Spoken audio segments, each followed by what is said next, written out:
الحمد للہ رب العالمین والصلاة والسلام علی رسولہ محمد وعلی آلہ واصحابہ اجمعین اما بعد اعوذ باللہ من الشیطان الرجیم بسم اللہ الرحمن الرحیم سورۃ الحجر بسم اللہ الرحمن الرحیم الف لام را تلک آیات الکتاب وقرآن مبین تلک یہ آیات ہیں الکتاب کتاب کی وقرآن مبین اور قرآن واضح کی، یعنی اس صورت میں جو آیات کا اب ذکر ہوگا ان آیات میں دو چیزیں ہیں۔ ایک تو یہ ہے کہ اس میں کچھ اللہ تعالیٰ کی طرف سے کچھ فرامین، ارشادات، احکام اور مسلمانوں کو کیا کیا نظریات اپنانے چاہیے ان کی وضاحت ہوگی، اور پھر قرآن کی وہ صورت ہے تو اس اعتبار سے ایک ایک چیز کو اللہ تعالیٰ مختلف صورتوں میں کھول کھول کے بیان کرتا جا رہا ہے۔ ربما یود الذین کفروا لو کانوا مسلمین، ایک وقت آئے گا جب کافر یہ آرزو کریں گے کہ کاش وہ مسلمان ہوتے۔ وہ وقت کون سا ہے؟ یا تو موت کا وقت ہوتا ہے، یا پھر اس کے بعد کی جو ہر منزل ہے وہ کاش کی ہوگی، کاش کہ وہ مسلمان ہوتے۔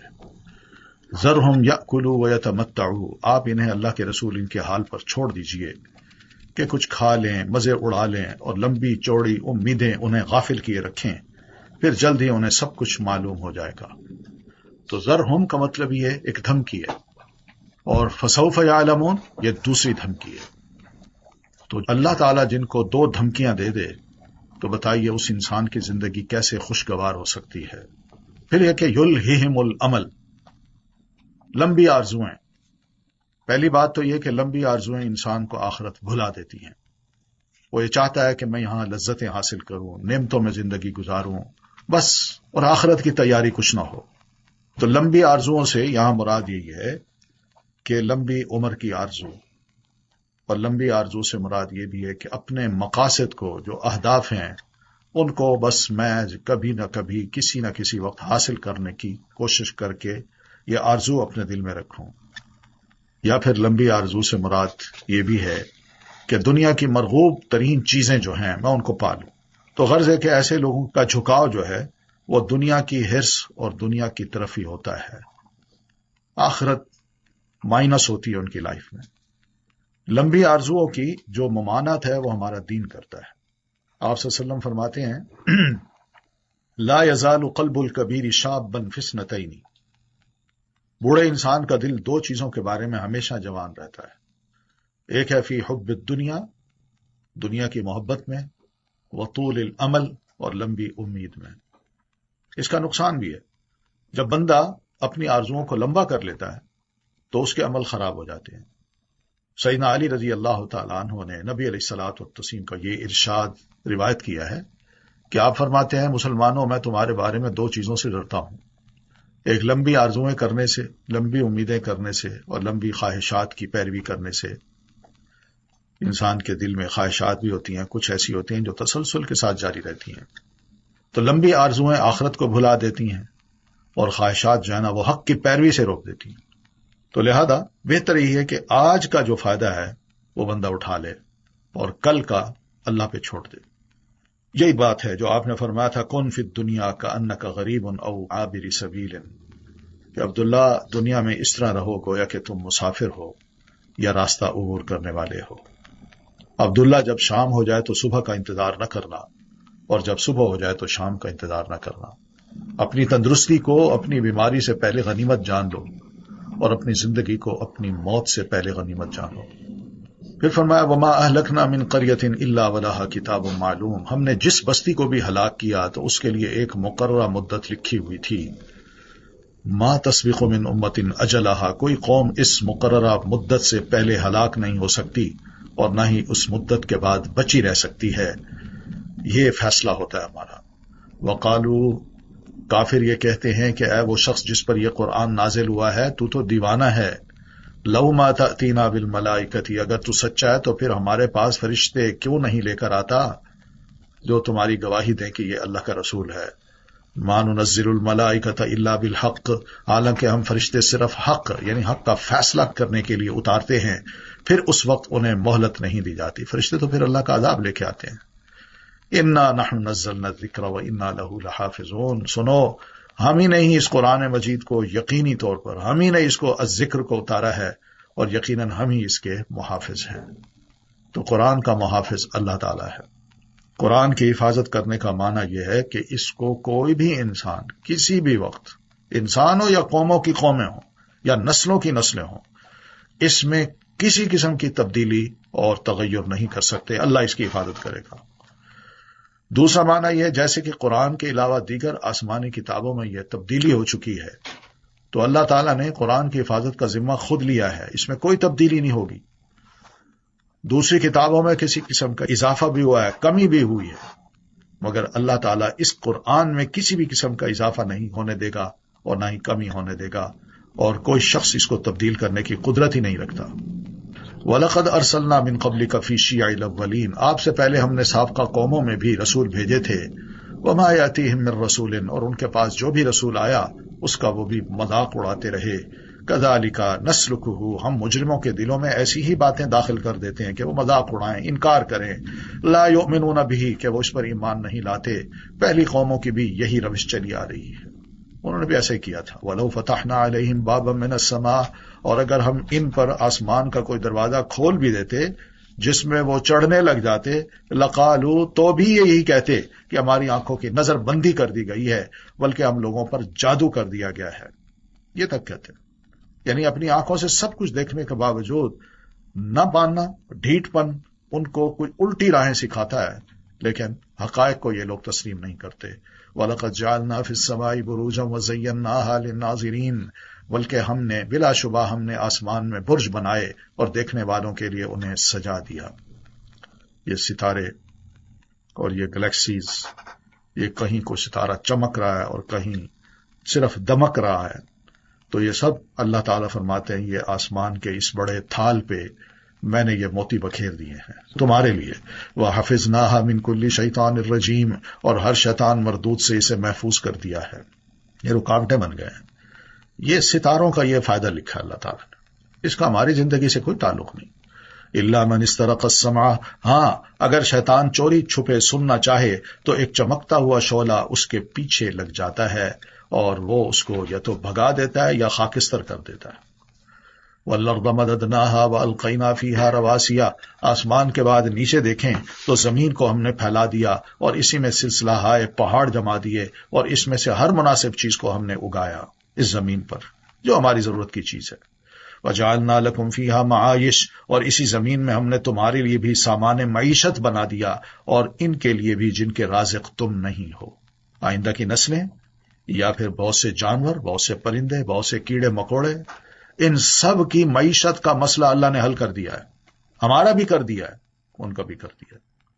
اب انسان جو ہے وہ خدائی کے منصب پہ بیٹھ کے جب یہ کہتا ہے نا کہ معیشت کا مسئلہ میں حل کروں گا، تو کر دکھائے، کر دکھائے، اللہ پہ چھوڑے، جو اپنی ذمہ داری ہے اس کو ادا کرے۔ وَإِن مِّن شَيْءٍ إِلَّا عِندَنَا خَزَائِنُهُ، کوئی بھی ایسی چیز نہیں جس کے خزانے ہمارے پاس نہ ہوں، اور ہم ایک اسے جانی پہچانی مقدار کے مطابق ہی نازل کرتے ہیں۔ مجھے دے گا اللہ تو جانی پہچانی مقدار کے مطابق، آپ کو دے گا تو بھی ایسا ہی۔ وہ اس کو پتہ ہے کہ میں نے زیادہ دے دیا تو یہ پھول جائے گا، ناشکرا بن جائے گا، تھوڑا دوں گا تو شاید یہ پریشان ہو، اس لیے جو بھی جس طرح بھی دیتا ہے وہ اسی کے مطابق نازل کرتا ہے جس میں ہم سب کے لیے خیر ہوتی ہے۔ وَأَرْسَلْنَا الرِّيَاحَ وَلَوَاقِحَ، نیز ہم پانی سے لدی ہوئی ہوائیں بھیجتے ہیں۔ لواقح، پانی سے لدی ہوئی ہوائیں بھی ہیں، اور اس کا مطلب یہ بھی ہے کہ ہم ہواؤں کو بھیجتے ہیں لواقح، جو پولینیٹ کرتی ہیں، جو بیجوں کو اٹھا پٹھا کے ایک دوسرے سے ملا کے تیسرا پودا پیدا کر دیتی ہیں۔ فَأَنزَلْنَا مِنَ السَّمَاءِ مَاءً، پھر آسمان سے پانی برسا کر اس سے تمہیں سیراب کرتے ہیں۔ وَمَا أَنْتُمْ لَهُ بِخَازِنِينَ، اس پانی کا ذخیرہ رکھنے والے ہم ہی ہیں، تم نہیں ہو۔ تازہ پانی، فریش پانی بوتلوں میں ہم بند کر کے رکھیں 5-6 دن تو ہمارا دل ہی نہیں کرتا پینے کو، لیکن زمین سے جب نکالتے ہیں ایسا اللہ نے وہاں بندوبست کیا ہوا، سٹور کیا ہوا ہے کہ ویسے لگتا ہے جیسے فریش پانی ہے۔ وَإِنَّا لَنَحْنُ نُحْيِي وَنُمِيتُ وَنَحْنُ الْوَارِثُونَ، اور بلا شبہ ہم ہی زندہ کرتے ہیں اور مارتے ہیں، اور ہم ہی ہر چیز کے وارث ہیں۔ زندہ بھی کرتے جا رہے ہیں، مارتے بھی جاتے ہیں، پھر اسی چیز کو ایک کو وارث بناتے ہیں، پھر وہ آگے ڈسٹریبیوٹ ہو جاتی ہے، پھر اس کے آگے بھی جمع ہوتا ہے، پھر ڈسٹریبیوٹ ہو جاتی ہے، اور اینڈ میں کیا ہوگا؟ ہر چیز ہماری ملکیت میں آ جائے گی۔ وَلَقَدْ عَلِمْنَا الْمُسْتَقْدِمِينَ مِنْكُمْ، اور ہم یقیناً ان لوگوں کا بھی علم رکھتے ہیں جو تم سے آگے نکل گئے اور جو پیچھے رہنے والے ہیں، ماضی کا بھی اور حال کا بھی اور فیوچر کا بھی۔ وَإِنَّ رَبَّكَ هُوَ يَحْشُرُهُمْ، آپ کا پروردگار ہی ان سب کو کل قیامت کو جمع کرے گا، بلا شبہ وہ حکمت والا اور سب کچھ جاننے والا ہے۔ اس لیے رب کو مانو، یہ جو ڈھیٹ پن ہے اس کو بھی دیکھیں اور اللہ تعالیٰ کی قدرت اور اس کے کاموں کو بھی دیکھیں۔ وَلَقَدْ خَلَقْنَا الْإِنسَانَ مِنْ صَلْصَالٍ، ہم نے انسان کو گلے سڑے گارے سے، خشک شدہ ٹن سے بجنے والی مٹی سے پیدا کیا ہے۔ وَالْجَانَّ خَلَقْنَاهُ مِنْ قَبْلُ مِنْ نَارِ السَّمُومِ، اور جنوں کو اس سے پہلے ہم آگ کی لپٹ سے پیدا کر چکے ہیں۔ یہ تخلیق ہے، انسان کی تخلیق مٹی سے، اور جان جیسے آدم انسانوں کے بابا جو ہیں وہ آدم ہیں، ایسے جنوں کے بابا جان ہیں، جنوں کے بابا جان ہیں۔ ان کو ہم نے کس سے پیدا کیا؟ اور انسانوں سے پیدا کیا، آدم سے پیدا کیا، ان کو ہم نے آگ کی لپٹ سے پیدا کر چکے تھے۔ وَإِذْ قَالَ رَبُّكَ لِلْمَلَائِكَةِ إِنِّي خَالِقٌ بَشَرًا، اور وہ وقت یاد کرو جب آپ کے پروردگار نے فرشتوں سے کہا کہ میں گلے سڑے گارے کی کھنکھناتی مٹی سے ایک انسان پیدا کرنے لگا ہوں۔ فَإِذَا سَوَّيْتُهُ، تو جب میں اسے درست کر چکوں اور اس میں اپنی روح سے کچھ پھونک دوں تو تم اس کے سامنے سجدہ ریز ہو جانا۔ آدم علیہ السلام جب پیدا ہو گئے، ایک انسان لگے اور وہ بچے تھے، تو اس وقت فرشتوں کو اللہ نے حکم دیا کہ تم اس کے آگے سجدہ کرو، جھکوا دیا۔ تو اس میں دیکھیے کیا عزت ہے، قابل شرف چیز ہے کہ جیسے علماء لکھتے ہیں کہ انسان نے ابھی اللہ کو سجدہ نہیں کیا تھا، ایک سجدہ بھی نہیں کیا تھا، لیکن اس کی عزت ایسی کی ہے، جب سے کائنات بنی فرشتے پیدا ہوئے، اللہ تعالیٰ کی عبادت بھی کرتے تھے، ان سب کو اللہ تعالیٰ نے اس انسان کے آگے جھکا دیا، اتنی عزت دی ہے۔ سجدہ کرو ان کو، یہ سجدہ کوئی عبادت کا نہیں تھا، یہ اس کے شرف کا تھا، اس کو شرف دلوانے کے لیے تھا۔ فَسَجَدَ الْمَلَائِكَةُ كُلُّهُمْ أَجْمَعُونَ، چنانچہ سب کے سب فرشتوں نے اکٹھے آدم علیہ السلام کو سجدہ کیا، الگ الگ بھی نہیں، اکٹھے ہی۔ الا ابلیس، سوائے ابلیس کے جس نے سجدہ کرنے والوں کا ساتھ دینے سے انکار کر دیا۔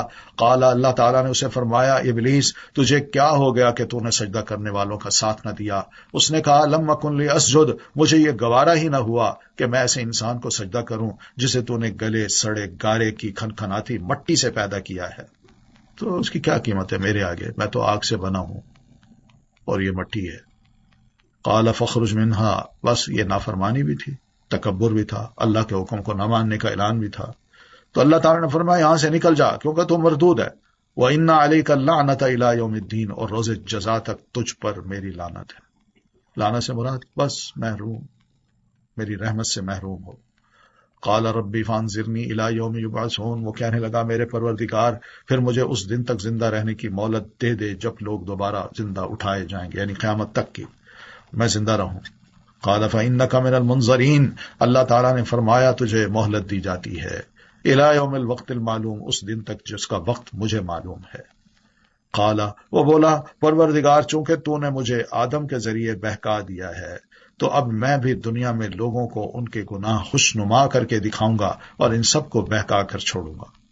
تو ابلیس کا یہ طے شدہ پروگرام ہے کہ انسان کو دنیا کی زینت میں وہ الجھا دے، دنیا بڑی خوبصورت بنا کے ان کے سامنے لائے، اور وہ کس طرح لائے گا؟ دو طریقوں سے، گناہ کے کام کروا کے، اور انہیں دنیا کی زینت میں اتنا مصروف کر دے گا کہ وہ اللہ کی فرما برداری نہ کرے۔ الا عبادک منہم المخلصین، الا یہ کہ تیرے چند مخلص بندے بچ جائیں تو اور بات ہے، ان پر میرا زور نہیں چلے گا۔ قال ھذا صراط علی مستقیم، اللہ تعالیٰ نے فرمایا یہ وہ راستہ ہے جو سیدھا مجھ تک پہنچتا ہے، بس باقی دنیا میں لوگ جو چاہیں کریں، تم جو چاہو کرو، میں تمہیں آزادی دیتا ہوں، لیکن ایک بات یاد رکھو، ان عبادی لیس لک علیہم سلطان، میرے حقیقی بندوں پر تو تیرا کچھ زور نہ چل سکے گا، تیرا زور صرف ان گمراہوں پر چلے گا جو تیری پیروی کریں گے۔ تو یہ شیطان کے کام ہیں، اس نے قسم کھائی، سب کچھ کر رہا ہے، اور اس طرح اس نے یہ کام تو کر لینا ہے، مگر اللہ فرماتا ہے وَإِنَّ جَهَنَّمَ لَمَوْعِدُهُمْ أَجْمَعِينَ، اور جہنم ہی وہ جگہ ہے جس کا ایسے سب لوگوں کو وعدہ دیا گیا ہے جو تیری اطاعت کریں گے۔ لَهَا سَبْعَةُ أَبْوَابٍ، اس جہنم کے 7 دروازے ہیں، ہر دروازے کے لیے ایک تقسیم شدہ حصہ ہوگا، تقسیم شدہ معنی یہ گروپ اس میں جائے گا، یہ دوسرا گروپ اس میں جائے گا، نافرمان کو ایک تیسرا گروپ وہ ادھر جائے گا. لیکن اس کے مقابلے میں ان المتقین فی جنات وعیون، بخلاف اس کے، یعنی ان تیرے اطاعت گزار بندے نافرمان جو ہیں ان کے برخلاف پرہیزگار لوگ باغوں اور چشموں میں ہوں گے، اور ان سے کہا جائے گا کہ ان میں بلا خوف و خطر داخل ہو جاؤ، اور ان کے دلوں میں اگر کوئی باہم کچھ کدورت ہوئی بھی تو ہم اسے نکال دیں گے، اور وہ بھائی بھائی بن کر آمنے سامنے تختوں پر بیٹھیں گے. کیونکہ جنت ایسی جگہ نہیں ہے جہاں کدورتیں رکھی جائیں. جنت میں داخلے سے پہلے دلوں کی صفائی اللہ تعالیٰ کر دے گا. تو آپ فرماتے ہیں مومن آگ سے چھٹکارا پائیں گے. مومن آگ سے چھٹکارا پائیں گے تو ان کو جنت اور جہنم کے درمیان قنطرہ نام کا ایک پل ہے، اس پر روک لیا جائے گا. بس دنیا میں جو ان کے بعض ایک دوسرے پر ظلم تھے ان کا ایک دوسرے سے قصاص دلوایا جائے گا، بدلہ دلوایا جائے گا، یہاں تک کہ جب ان کو پاک صاف یعنی کانٹ چھانٹ کر دی جائے گی ان کی، تو ان کو جنت میں داخل ہونے کی اجازت دے دی جائے گی، تو وہ جنت میں داخل ہوں گے. اور جنت میں جب وہ جائے گا تو آپ قسم فرما کے ارشاد فرماتے ہیں کہ میں اس ذات کی قسم کھاتا ہوں جس کے ہاتھ میں محمد کی جان ہے، ان میں سے ایک ایک آدمی جنت میں اپنے گھر کو زیادہ جاننے والا ہوگا بنسبت اس گھر کے دنیا میں جس گھر کی طرف اس کا راستہ جاتا ہے. لا یمسہم فیہا نصب، نہ انہیں وہاں کوئی مشقت اٹھانا پڑے گی اور نہ وہ وہاں سے نکالے جائیں گے. عیش ہوگی عیش. نبئ عبادی انی انا الغفور الرحیم، اے اللہ کے نبی میرے بندوں کو خبر دے دیجئے کہ میں بہت معاف کرنے والا ہوں، بہت معاف کر دینے والا ہوں، اور بہت رحم کرنے والا بھی ہوں. اللہ تعالیٰ بندوں کو اپنے سے مایوس ہونے سے بچاتا ہے. وَأَنَّ عَذَابِي، اور یہ بھی کہ میرا عذاب ہی دردناک عذاب ہے. بس یہ دونوں پہلو یاد رکھیں. بخش بھی دیتا ہوں، گناہوں کو اس طرح بخشتا ہوں تم آؤ معافی مانگو بخش دوں گا، لیکن اگر گناہوں پر اڑے رہے اور نافرمانی بدستور تم نے جاری رکھی تو پھر میرا عذاب بھی پھر دردناک عذاب ہے. یہ دونوں پہلو ہمیں یاد رکھنے چاہیے. ہم اکثر یہ تو کہہ دیتے ہیں کہ اللہ غفور الرحیم ہے، لیکن یہ یاد نہیں رہتا کہ اللہ سخت سزا بھی دے سکتا ہے. وَنَبِّئْهُمْ، اب اس کی مثالیں اللہ تعالیٰ نے دی ہیں کہ کس طرح میں معاف کرتا ہوں، کس طرح رحم کھاتا ہوں، اور کس طرح میں سخت عذاب دیتا ہوں. یہ مثال دی ہے. وَنَبِّئْهُمْ، نیز آپ انہیں ابراہیم کے مہمانوں کا حال بتائیے. اِذْ دَخَلُوا عَلَيْهِ، جب وہ فرشتے انسان بن کر ان کے ہاں آئے تو ابراہیم کو سلام کہا. ابراہیم نے کہا ہمیں تو تم سے ڈر لگتا ہے، اجنبی ہو، کہاں سے آئے ہو، کبھی ملاقاتیں نہیں ہوئی، ادھر ہمارے علاقوں کے رہنے والے نہیں، کھانا بھی نہیں کھا رہے، مسئلہ کیا ہے؟ قالوا لا توجل، وہ کہنے لگے ڈرو نہیں، انا نبشرک بغلام علیم، ہم تو آپ کو ایک صاحب علم لڑکے کی بشارت دینے والے ہیں. قال بشرتمونی، ابراہیم نے کہا کیا مجھے اس حال میں اولاد کی خوشخبری دو گے جبکہ میں بوڑھا ہو چکا ہوں؟ پھر یہ کیسی بشارت تم دے رہے ہو؟ کیا واقعی یعنی اس بشارت کے لیے فرشتے اترتے ہیں؟ قالوا بشرناک بالحق، وہ کہنے لگے ہم تجھے سچی بشارت دے رہے ہیں لہذا مایوس نہ ہو. ہم واقعی بشارت لے کے آئے ہیں، اللہ کے حکم سے تمہیں اولاد ہوگی، تمہاری بیوی ٹھیک ہے بوڑھی ہیں بانجھ ہیں، لیکن اللہ تعالیٰ نے جب کہا ہے تو یہ سچی بشارت ہے لہذا مایوس نہ ہو. قال ومن یقنط من رحمت ربہ، ابراہیم نے کہا میں مایوس نہیں، کیونکہ اپنے رب کی رحمت سے مایوس تو صرف گمراہ لوگ ہی ہوا کرتے ہیں، ویسے بھی اللہ کی رحمت سے مایوس ہونا کبیرہ گناہ ہے. قال فما خطبکم ایھا المرسلون، پھر ان سے پوچھا اللہ کے بھیجے ہوئے فرشتوں تمہارا معاملہ کیا ہے، مسئلہ کیا، کیا صرف خوشخبری دینے آئے ہو؟ قالوا انا ارسلنا الى قوم مجرمین، وہ کہنے لگے ہم ایک مجرم قوم کی طرف بھیجے گئے ہیں، سوائے لوط کے خاندان کے ان سب خاندان کے لوگوں کو بچا لیں گے، الا امرأتہ، البتہ لوط کی بیوی کے لیے حکم الہی میں ہم نے یہ مقدر کیا ہے کہ وہ پیچھے رہنے والوں میں ہوگی اور وہ بھی ان سزا جھیلنے والوں میں ہوگی. فلما جاء آل لوط المرسلون، پھر جب یہ فرستادہ فرشتے لوط علیہ السلام کے گھر آئے، قال، تو لوط نے انہیں کہا تم تو کچھ اجنبی لوگ معلوم ہوتے ہو. قالوا، وہ کہنے لگے بلکہ ہم تو تمہارے پاس وہ عذاب لائے ہیں جس کے بارے میں یہ لوگ شک کر رہے تھے. وَأَتَيْنَاكَ بِالْحَقِّ وَإِنَّا لَصَادِقُونَ، ہم آپ کے پاس یقینی بات لائے ہیں اور ہم خود بھی یقیناً سچے ہیں، یعنی حقیقت ایسا ہی ہوگا. لہذا فَأَسْرِ بِأَهْلِكَ، لہذا آپ کچھ رات رہے اپنے گھر والوں کو لے کر اس بستی سے نکل جائیے اور پیچھے مڑ کر نہ دیکھیے، اور تم ان سب کے پیچھے رہو. یعنی لوط آپ ان سب کے پیچھے رہیں، آپ کے ماننے والے آگے رہیں، پیچھے مڑ کے کوئی نہ دیکھے، وَامْضُوا حَيْثُ تُؤْمَرُونَ، اور وہاں چلتے چلے جاؤ جہاں جانے کا تمہیں حکم دیا گیا ہے۔ ادھر ادھر متوجہ ہونا مقصد کی جو راہ ہے نا، اس میں بڑی رکاوٹ بن جاتا ہے کہ انسان کر کیا رہا ہے لیکن دیکھ ادھر ادھر رہا ہے، تو یہ ایک تو ثابت قدمی اس میں نظر نہیں آتی، پھر یہ ایسی باتیں جب سنتا ہے تو اس کو ذرا یقین بھی کم ہوتا ہے، پھر دوسری بات یہ کہ وہ نافرمان قوم کے لیے بھی دکھ محسوس کرتا ہے، پھر جو پیچھے مڑ کر دیکھے گا اسے بھی عذاب پہنچے گا۔ پیچھے مڑ کر نہ دیکھنا ہجرت کرنے میں زیادہ زور دینے والی بات ہے، مت دیکھو، بس چلتے جاؤ، زور دیا ہے کہ چھوڑ دو اب معاملات کو، جو ہونا تھا ہو گیا، اب اس علاقے سے نکل جاؤ۔ پھر یہ کہ چلنے میں بھی ادھر سیدھا بندہ رہے، ادھر ادھر نہ دیکھے، تو چلنے میں بھی تیزی سے چلنے کا باعث بنتا ہے، اور پھر یہ سیدھا دیکھے تو اس بات پر بھی دلالت ہے کہ جو کچھ وہ پیچھے اپنے گھروں یا سامان میں سے چھوڑ کے آئے ہیں ان کی محبت کو اپنے دل سے وہ نکال دیں، اور یہ بھی کہ جن لوگوں پر اللہ کا عذاب واقع ہوا ہے وہ ان کے لیے نرم دلی کا مظاہرہ نہ کریں، بس ٹھیک ہے یہ ہیں اس قابل، اور ہو سکتا ہے پیچھے مڑ کر دیکھنے کی وجہ سے وہ عذاب کی ایسی صورتحال دیکھ لیں جو ان کی جانیں برداشت نہ کر پائیں، اس وجہ سے منع کیا۔ تو نبی صلی اللہ علیہ وسلم کی لائف کو دیکھیں، بحیثیت ایک نبی کے انہوں نے کبھی بھی اپنے مقصد سے ادھر ادھر توجہ نہیں کی، اور اللہ تعالیٰ نے ان کو بڑی بڑی نشانیاں دکھائیں۔ مثال کے طور پر آپ جب معراج پہ تشریف لے گئے تو قرآن مجید نے اذ یغشی السدرۃ ما یغشی ما زاغ البصر وما طغی لقد رأى من آیات ربہ الکبریٰ، جب اس بیری کے درخت کو ڈھانپ رہا تھا، جو ڈھانپ رہا تھا ایک نور تھا، روشنی تھی، آپ دیکھنے لگے، اور جب دیکھا تو نہ نگاہ ادھر ادھر ہوئی اور نہ حد سے آگے بڑھی، اس کے پیچھے کیا ہے، دائیں بائیں کیا ہے، وہ اسی پر رہی۔ لقد رأى من آیات ربہ الکبریٰ، یقیناً اس اللہ کے نبی نے اپنے رب کی بعض بہت بڑی نشانیاں دیکھی۔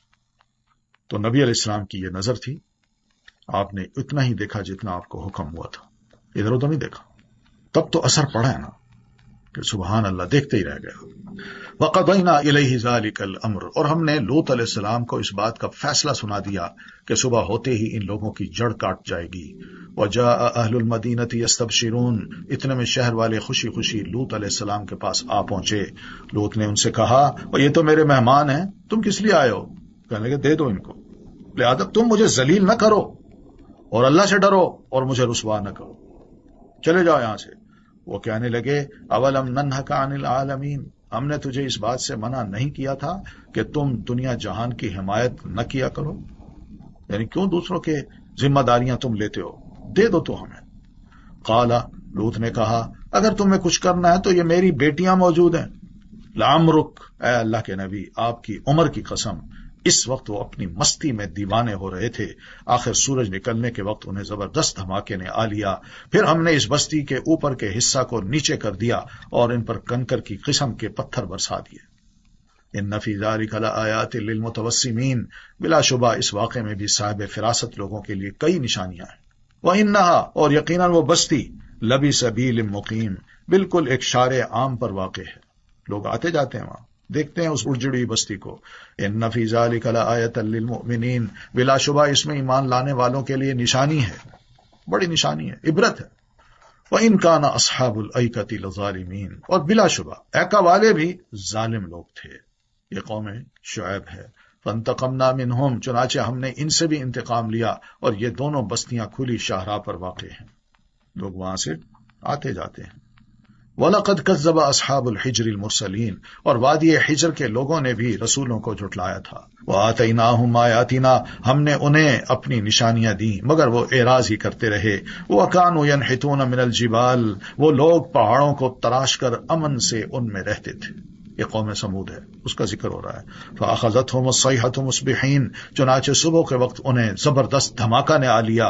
فَمَا أَغْنَىٰ عَنْهُمْ، اور جو وہ پتھر کے مکان وغیرہ بناتے تھے ان کے کسی کام نہ آ سکے، سب ختم ہو، اپنی انجینئرنگ، اپنی آرکیٹیکٹ اور اپنی زبردست ترقی کے باوجود کچھ شے ان کے کام نہ آئی۔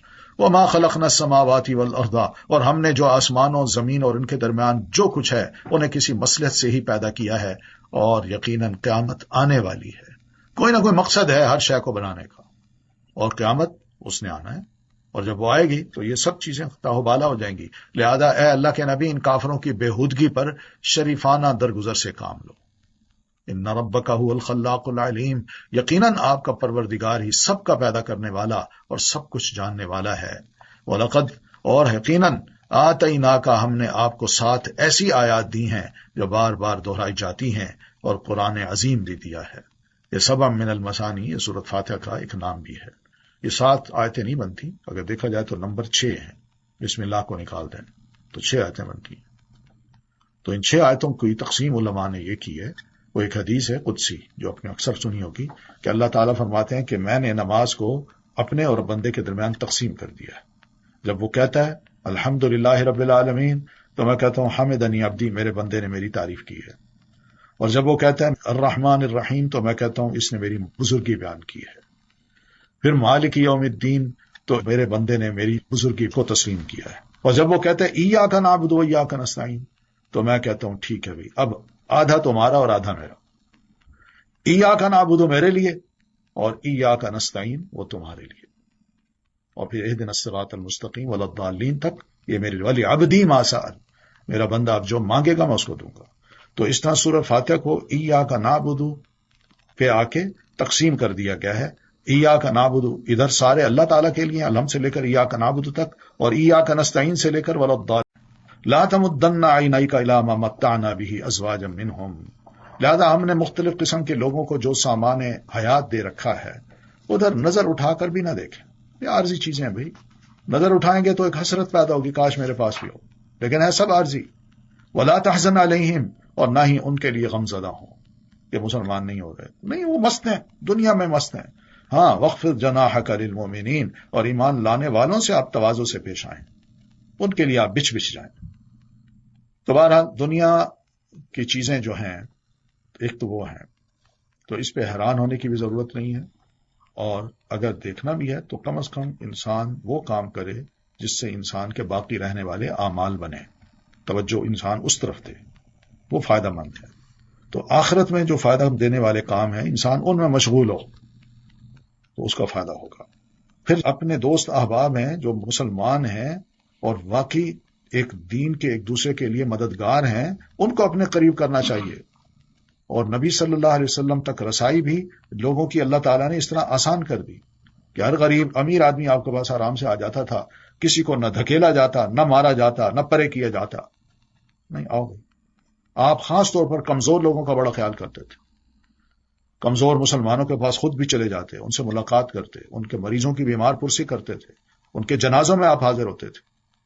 اور پھر یہ بھی کہ اللہ کے رسول صلی اللہ علیہ وسلم اپنے جوش اور قوت کو دکھانے کے لیے یہ نہیں کرتے تھے، بڑائی کو دکھانے کے لیے کہ کٹھے لوگ جا رہے ہیں تو آپ ان کے آگے چل پڑیں. نہیں، آپ چلنے میں پیچھے رہتے، کمزور کو چلاتے تھے اور کمزور کو اپنے پیچھے بھی بٹھا لیتے تھے سواری میں، اور آپ ان کے لیے دعائیں بھی کیا کرتے تھے. اسی طرح کمزور لوگ آپ کے پاس آتے تو آپ کا دل بڑا رحم دل تھا، آپ ان کی ضرورتیں پوری کر دیتے تھے، جو مانگتے دے دیتے تھے. ٹھیک ہے، لے جاؤ. نرم پہلو آپ لوگوں کے لیے رکھتے تھے. یہ سب سیرت کے بڑے اچھے اچھے یعنی کام ہیں جو نبی علیہ الصلوۃ والتسلیم نے کیے ہیں. سیدنا انس فرماتے ہیں کہ ایک عورت جس کی عقل میں تھوڑا سا فطور تھا، وہ عرض کرنے لگی اللہ کے رسول مجھے آپ سے ایک کام ہے. آپ نے فرمایا او فلاں بچے کی ماں، تم جس گلی میں چاہو بیٹھ جاؤ، میں تمہارا کام کر دوں گا. تو آپ صلی اللہ علیہ وسلم نے ایک راستہ میں اس عورت سے علیحدگی میں بات کی یہاں تک کہ وہ اپنے کام سے فارغ ہو گئی. ہوتا ہے بعض عورتیں اپنی دکھ درد سناتی ہیں، میرے ساتھ یہ ہوا، میرے بچے نے یہ کیا، میرے خاوند نے یہ ہوا، پھر یہ تکلیف مجھے پہنچی. نبی علیہ السلام نے علیحدگی میں، لیکن گلی میں جہاں لوگ آنے جانے والے تھے اس کے وقت دیا اور اس سے بات کی، اور پھر اس کے بعد جب وہ فارغ ہو گئی تو خدا حافظ اس کو کہا اور آپ بھی چلے آئے. وقل، اور اللہ کے نبی آپ کہہ دیجئے انی انا النذیر المبین، میں تو صاف صاف عذاب سے ڈرانے والا ہوں، جیسا کہ ہم نے عذاب ان تقسیم کرنے والوں پر نازل کیا جنہوں نے قرآن کو ٹکڑے ٹکڑے کر دیا. اس سے مراد کیا ہے؟ تقسیم کرنے والے کون ہیں؟ یہ ہم سے پہلے اہل کتاب ہیں. ان کے پاس جو کتاب تھی نا اس کے انہوں نے اجزاء بنا لیے تھے، ٹکڑے ٹکڑے بنا لیے تھے، اور ٹکڑے ٹکڑے اپنی پسند کے بنائے تھے. یہ بات لوگوں کو بتانی ہے، یہ نہیں بتانی. کمزور لوگ ہیں ان کو یہ بات امپلیمنٹ کرنی ہے قانون، اور امیروں پر یہ قانون امپلیمنٹ نہیں ہوگا. یعنی اس طرح اپنی مرضی سے وہ تقسیم کر دیا تھا. یہی قرآن مجید میں کہا گیا. کیا مسئلہ ہے کہ تم کتاب کے بعض حصے پر ایمان لاتے ہو اور بعض کا انکار کرتے ہو؟ پھر الذین جعلوا القرآن، یہ قرآن سے مراد یہ قرآن مجید نہیں ہے بلکہ ان کی پڑھی جانے والی کتاب تھی نا تورات، یہ اس کی طرف اشارہ ہے.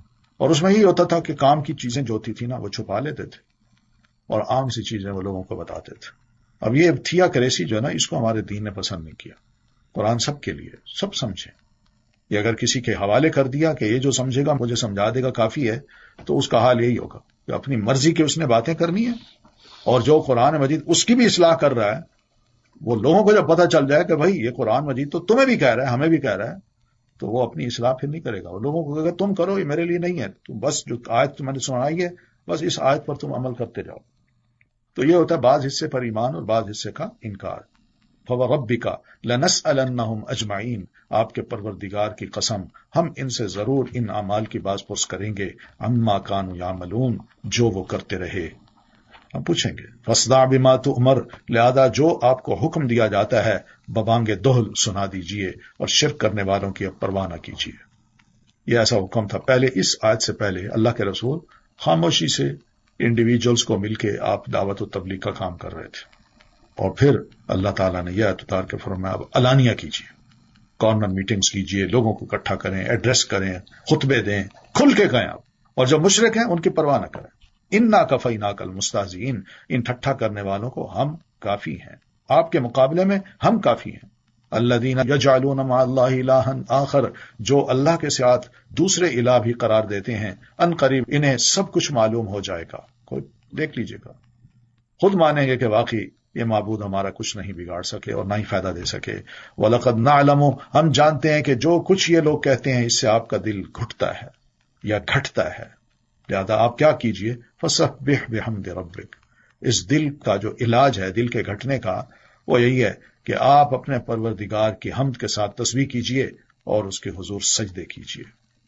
تو دل کے اندر سینے کی تنگی اگر ہو تو اس کو دور کرنے کا بہترین علاج یہی نماز ہے. نماز میں دوام ہو، کثرت سجود ہوں، یہ بڑے بڑے اعمال ہیں، ان سے دل کی تنگی دور ہو جاتی ہے.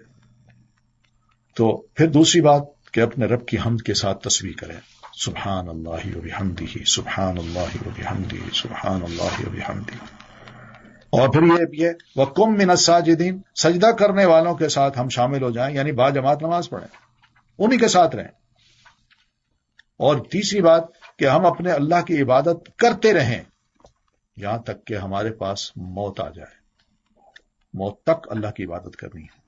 بہرحال یہ تسبیحات ہیں، یہ پریشانی کو بھی دور کر دیتی ہیں، خوف کو بھی دور کرنے کا ایک بہترین ذریعہ ہے. اللہ کے رسول صلی اللہ علیہ وسلم بھی کثرت سے اللہ کی تسبیح بیان کرتے تھے. وَاعْبُدْ رَبَّكَ حَتَّى يَأْتِيَكَ الْيَقِينُ، دیکھیے، اور اپنے پروردگار کی عبادت کیجیے تاکہ آپ کے پاس یقینی بات یعنی موت آ جائے. دیکھیں لوگوں نے بھی کیا مطلب لیا اس بات کا. کہتے ہیں اپنے رب کی عبادت کیجیے، کرتے کرتے اس مقام تک جب آپ پہنچ جائیں کہ آپ کو یقین ہو جائے کہ واقعی آپ اللہ کی عبادت کر رہے ہیں، تو بس اس وقت تک کیجیے، اس کے بعد آپ عبادت کے اٹھ گئے. کوئی یقینی کیفیت کا یہ مطلب نہیں ہے کہ واقعی آپ کو یقین ہو گیا کہ آپ پہنچ گئے ہیں، آپ رب کے حضور بڑا مقام حاصل کر چکے ہیں. یہ بڑی غلط فہمی ہے کہ انسان اپنے آپ کو بڑا پاک صاف میں قرار دے دے. یہاں یقین سے مراد یہ نہیں ہے کہ یقین آپ کو حاصل ہو جائے کہ آپ واقعی بڑے مقام پر فائز ہو چکے ہیں، عبادت، زاہد، عابد، وہ مقام. آج کل مسئلہ یہ ہے کہ بہت سے لوگ یقین کی منزل تک پہنچ کے عبادت سے فارغ ہو جاتے ہیں، کہتے تم کرو ہم نے کر لیے، جبکہ یہاں یقین سے مراد موت ہے.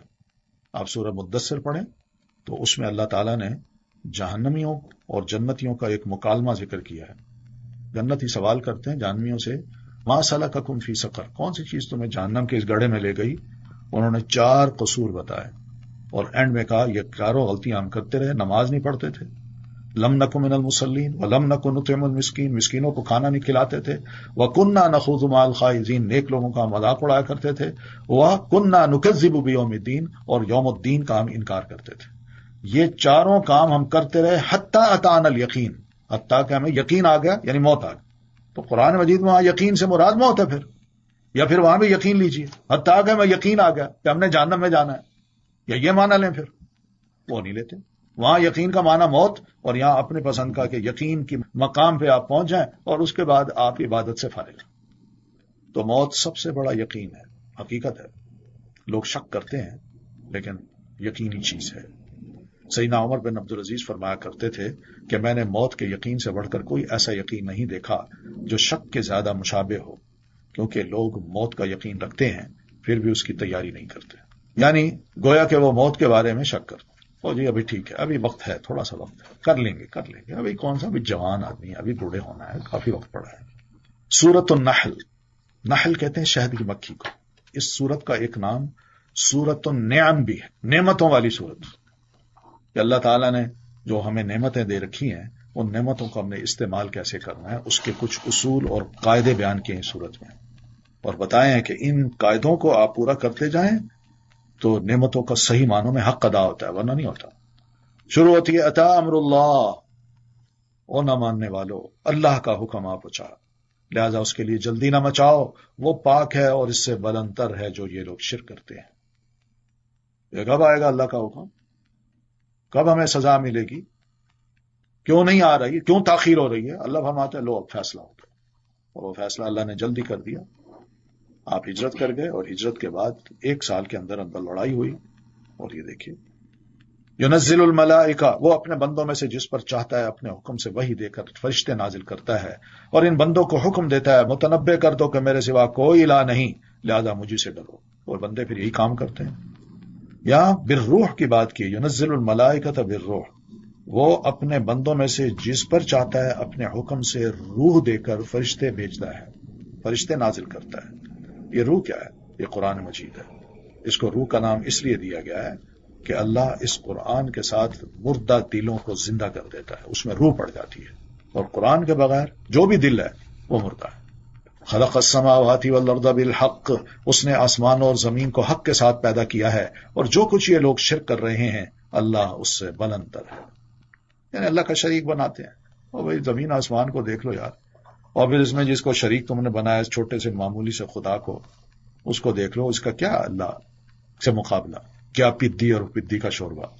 خلق الانسان من نطفۃ، اس نے انسان کو نطفہ سے پیدا کیا، مگر وہ دیکھتے دیکھتے اسی کے بارے میں کھلم کھلا جھگڑالو بن گیا، یعنی بندہ نطفے سے ذرا بڑا ہوا، دنیا میں آیا، قد کاٹ اختیار کر لیا، وہ لڑنے لگا، کہتا ہے اللہ، میں نہیں مانتا اللہ کو۔ یہ بندے کا حال ہے، کفر کرنے لگتا ہے، یہ شریک بناتا ہے اللہ تعالیٰ کا۔ والانعام خلقها لکم، نیز چوپایوں کو بھی اس نے پیدا کیا، جن میں سے بعض کی اون سے کپڑے بنا کر تم سردی سے بچتے ہو، نیز اور بھی کئی فائدے اٹھاتے ہو، اور بعض کو تم کھاتے بھی ہو۔ دیکھ لیجئے اونٹ، گائے، کتنے فائدے ہیں ان کے۔ وَلَكُمْ فِيهَا جَمَالٌ، نیز جب تم انہیں شام کو چرا کر لاتے ہو اور جب صبح چرانے کے لیے لے جاتے ہو تو اس میں تمہارے لیے ٹھاٹھ بھی ہے، یعنی دیہاتی یا مال والے جب صبح کو نکالتے ہیں نا اپنے جانوروں کو، اور جب جانور جا رہے ہوتے ہیں کیا ٹھاٹھ ہوتی ہے، بڑا اس کو جمال نظر آتا ہے، یہ مال ہے میرا، اور جب شام کو لا رہا ہوتا ہے تب بھی اس کی کیا شان ہوتی ہے۔ اور یہ دیہاتی جانتے ہیں کہ مال جو ہے نا ہمارے پاس 15-20 گائیں ہوں، بکریاں ہوں، آنا لے آنا، کیا اس کی شان ہوتی ہے ایک۔ وَتَحْمِلُ أَثْقَالَكُمْ إِلَىٰ بَلَدٍ، نیز وہ جانور تمہارے بوجھ ایسے شہر تک اٹھا کر لے جاتے ہیں جہاں تم سخت جان فشانی کے بغیر پہنچ نہیں سکتے تھے۔ بلا شبہ تمہارا پروردگار بڑا شفیق اور رحم کرنے والا ہے کہ اس نے تمہارے فائدے کے لیے ایسے جانور پیدا کیے، اور وہ جانور کون سے ہیں؟ وَالْخَيْلَ وَالْبِغَالَ، اس نے گھوڑے، خچر اور گدھے بھی پیدا کیے تاکہ تم ان پر سواری کرو، اور وہ تمہارے لیے باعث زینت بھی ہیں، اور وہ اور بھی کئی چیزیں پیدا کرتا رہے گا ما لا تعلمون، جنہیں تم نہیں جانتے۔ یہ کنٹینوس زمانے کی بات ہے۔ وَيَخْلُقُ، اور بھی بہت سی چیزیں پیدا کرتا رہے گا جو تم نہیں جانتے۔ کتنی چیزیں آج بن چکی ہیں۔ یہ مائنڈ ہے نا، انسان کے ذہن میں بات ڈالنا، آئیڈیا، اور پھر وہ انسان کوشش کرتے کرتے گاڑی، جہاز، میزائل، کمپیوٹر، معلوم نہیں کیا کیا چیزیں، سیل فون، یہ سب بنا رہا ہے۔ اور پھر دوسری بات یہ کہ یہ سواری کی بات اگر ہے تو سواریوں میں آپ دیکھیں ریل گاڑیاں ہیں، اپنی گاڑیاں ہیں، جہاز ہیں، یہ سب آئیڈیاز ہیں نا جو اللہ نے دماغ میں ڈالے اور بندے اس کو بناتے جا رہے ہیں۔ لیکن خیل، بغال اور حمیر یہ مخلوق ہے، اللہ کی تخلیق ہے، اس کے بھی بڑے فائدے ہیں۔ یہ خاص طور پر جو خچر ہیں ان کے بڑے فائدے ہیں۔ ایسے ایسے پہاڑی راستے ہوتے ہیں جن سے انسان کو شے اٹھا کے لے جانا چاہے، گاڑی پر گاڑی وہاں نہیں جا سکتا، لیکن یہ خچر وہاں پہنچ جاتا ہے۔ وعلی اللہ قصد السبیل ومنہا جائر، اور سیدھی راہ بتانا اللہ کے ذمہ ہے، جبکہ کچھ تھوڑے اور ٹیڑھے راستے بھی موجود ہیں، اور اگر اللہ چاہتا تو سب کو ہدایت دے دیتا، مگر اس نے ٹیڑھے راستے آزمائش کے لیے رکھے ہیں۔ والذی انزل من السماء ماء، وہی تو ہے جس نے تمہارے لیے آسمان سے پانی برسایا، اس پانی کو تم پیتے بھی ہو، اور اسی پانی سے ہی نباتات اگتی ہے جو تم مویشیوں کو چراتے ہو، یعنی اسی نباتات کو وہ چر کے کھاتے ہیں۔ ینبت لکم بہ الزرع، پھر اسی پانی سے تمہارے لیے کھیتی، زیتون، کھجور، انگور اور ہر طرح کے پھل پیدا کرتا ہے۔ ان فی ذلک لآیۃ لقوم یتفکرون، غور و فکر کرنے والوں کے لیے اس میں بھی ایک بڑی نشانی ہے۔ یعنی بندہ اتنا غور کرے، پانی ایک قسم کا، وہ جب اترتا ہے زمین میں تو مختلف پھل، مختلف شیپس، مختلف ذائقے، یہ سب اللہ تعالیٰ ایک قسم کے پانی سے پیدا کر دیتا ہے۔ بندہ یہ سوچیے کیسے، کون کرتا ہے، یہ بڑی نشانی ہے۔ وَسَخَّرَ لَكُمُ اللَّيْلَ وَالنَّهَارَ، اس نے تمہارے لیے رات اور دن کو، نیز سورج اور چاند کو مسخر کر رکھا ہے، اور تمام ستارے اسی کے حکم کے پابند ہیں۔ یہ بھی بڑا اہم اصول ہے کہ اللہ کے حکم کے وہ پابند ہیں، چل رہے ہیں، چمک رہے ہیں، ڈوب رہے ہیں، نکل رہے ہیں، راستے بنا رہے ہیں، ان کے اپنے اپنے راستے ہیں، جو اللہ نے کہا اسی میں چل رہے ہیں۔ کل فی فلک یسبحون، ہر کوئی اپنے اپنے مدار میں تیر رہا ہے، مجال ایک دوسرے سے ٹکرائیں۔ بلا شبہ اس میں سوچنے والوں کے لیے کئی نشانیاں ہیں، انسان سوچے تو صحیح۔ تو اس سے پتہ چلتا ہے ستاروں کی جو تخلیق ہے اللہ تعالیٰ نے ہمارے نفع نقصان کی نہیں بنائی، ہمارے نفع و نقصان کے وہ مالک نہیں ہیں جیسے ہم بنا لیتے ہیں۔ یعنی ستارے خود اپنے انتظامات کے مالک نہیں ہیں، تو پھر وہ کسی اور کے نفع اور نقصان کے مالک کیسے ہو سکتے ہیں؟ پھر یہ ہے جب بندے نے دعا کرنی ہے تو اپنا رخ اللہ کی طرف کرے، نہ کہ ان ستاروں کی طرف۔ آپ یہ فرماتے ہیں جو بھی یہ سمجھتا ہے کہ ستاروں کا میری ذات پہ، میرے فیوچر پہ، میرے حال پہ اثر ہوتا ہے، اگر یہ سمجھتا ہے تو یہ کفر ہے، یہ ٹھیک نہیں ہے۔ آپ فرماتے ہیں کہ کچھ لوگ ہوتے ہیں جو صبح کرتے ہیں، اللہ پر ایمان بھی رکھنے والے ہوتے ہیں اور اللہ کا انکار کرنے والے بھی ہوتے ہیں۔ صبح اٹھتے ہیں، کہتے ہیں جی آج بارش ہوئی ہے، کچھ کہتے ہیں اللہ کے فضل اور اس کی رحمت، تو وہ مومن ہوتے ہیں۔ اور کچھ ہیں جو یہ کہتے ہیں یہ جو تھا نا ستارہ، اس کی وجہ سے رات ستارہ یہاں نکلا ہوا تھا جس سے پتہ چلا کہ آج بارش ہوگی، تو وہ ستاروں سے اتنے بڑے کام کو وابستہ کر دیتے، اللہ سے نہیں کرتے، تو یہ اللہ کا انکار ہے۔ پھر اسی طرح ستاروں کے ذریعے سے ہی ایک علم ہے جو ہمارے ہاں بڑا مشہور ہے، جس کو علم نجوم کہتے ہیں۔ تو یہ علم نجوم بھی جادو کی ایک قسم ہے۔ آپ صلی اللہ علیہ وسلم خود فرماتے ہیں من اقتبس علما من النجوم اقتبس شعبۃ من السحر، جس شخص نے علم نجوم حاصل کیا اس نے جادو کا ایک حصہ سیکھ لیا، ایک حصہ۔ اب اس کے بعد جتنا وہ زیادہ سیکھے گا اتنا ہی زیادہ وہ جادو میں مبتلا ہوگا۔ وما ذرأ لكم في الارض مختلفا الوانه، نیز اس نے تمہارے لیے زمین میں رنگ برنگ کی کئی چیزیں پیدا کی ہیں، اس میں بھی ان لوگوں کے لیے نشانی ہے جو سبق حاصل کرتے ہیں۔ وهو الذي سخر البحر، وہی تو ہے جس نے سمندر کو تمہارے اختیار میں کر دیا۔ کیا ہے، کشتی بنائی، سمندر پہ تیر کے جاتے ہو، تو اختیاری ہے، لیکن کیا وجہ ہے کہ اتنی بڑی تختی بھاری وہ سمندر پہ رکھیں تو وہ ڈوبتی نہیں، ایک چھوٹی سی سوئی اس پہ رکھیں تو وہ ڈوب جاتی ہے۔ اور پھر یہ سخر البحر تسخیر جو ہے نا، اس کا فائدہ ہے، سمندر سے ہم فائدہ اٹھاتے ہیں، کیوں؟ لتأکل مثلا لتأکلوا منه لحما طریا، تاکہ تم اس سے تر و تازہ گوشت کھاؤ۔ مچھلی پکڑتے ہیں، بس ایسے پکڑی، وہ تھوڑی سی پھڑکی، ختم ہو گئی، ہم نے فوراً اس میں سلاخ ڈالی آگ پہ، اس کو باہر بھی کر کے کھا لیتے ہیں۔ وَتَسْتَخْرِجُوا مِنْهُ حِلْيَةً، اور پھر تم اسی سمندر سے زیور نکالتے ہو جو تم پہنتے ہو، یعنی ڈوب کے وہاں سے موتی نکالتے ہیں، بڑے قیمتی موتی ہوتے ہیں۔ یعنی سیپ جو ہے وہ بارش کا ایک قطرہ اپنے منہ میں لے کے پانی کی تہ میں جا کے بیٹھ جاتا ہے، اور وہ سیپ کافی عرصے کے بعد اس کے پیٹ کے اندر سے وہ موتی بن کے وہ نکلتا ہے، اور موتی تہ میں پھیلے ہوئے بھی ہوتے ہیں۔ اور جو غوطہ خور ہوتے تھے پہلے، اور آج بھی ہیں کئی، جو تہ میں جاتے ہیں وہاں سے یہ سیپ نکال لاتے ہیں، موتی نکال لاتے ہیں، جو ان کا بڑا زبردست بزنس ہے۔ تو یہ پھر بزنس جب ہوتا ہے تو مرد خریدتے ہیں، عورتیں جو ہے نا اس کے ہار بنا کے ان کو پہنایا جاتا ہے۔ وَتَرَى الْفُلْكَ وَمَوَاخِرَ فِيهِ، اور تو دیکھتا ہے کہ کشتی سمندر کا پانی چیرتی ہوئی چلتی ہے، اور اس کی چیرتی ہوئی جو لائن ہے تم وہ پیچھے بھی دیکھو تو یہ کیسا کام ہے کہ کس طرح راستہ بنتا جاتا ہے، اور پانی اس کشتی کو راستہ دیتا جاتا ہے، اور کشتی چلتی جاتی ہے۔ وَلِتَبْتَغُوا مِنْ فَضْلِهِ، اور اس لیے بھی کہ تم اللہ کا فضل تلاش کرو، یعنی بزنس کر سکو، ایک جگہ سے چیز اٹھاؤ سمندر کے دوسرے کنارے پہ جا کے اس کو چھوڑاؤ، بزنس، وَلَعَلَّكُمْ تَشْكُرُونَ، اور پھر شکر بھی اللہ کا تم ادا کر سکو۔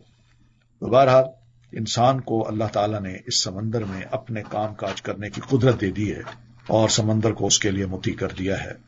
تو یہ جہاز ہیں، کشتیاں ہیں، یہ سب ایسی چیزیں ہیں کہ جس سے انسان بڑے فائدہ اٹھا رہا ہے۔ وَأَلْقَى فِي الْأَرْضِ رَوَاسِيَ، نیز اس نے زمین کو ہچکولوں سے بچانے کے لیے اس میں مضبوط پہاڑ رکھ دیے تاکہ تمہیں لے کر ہچکولے نہ کھائے، اور نہریں بھی بنائیں اور رستے بھی تاکہ تم آتے جاتے وقت راہ پا سکو۔ یہ بھی بڑی بات ہے، یعنی انسان یہ دیکھے زمین تو ایک فضا میں ہے نا، وہ تو تیرتی چلی جا رہی ہے بال کی طرح، لیکن یہاں بھی بندہ قابو میں ہے، گھر بنایا میں آرام سے رہ رہا ہے۔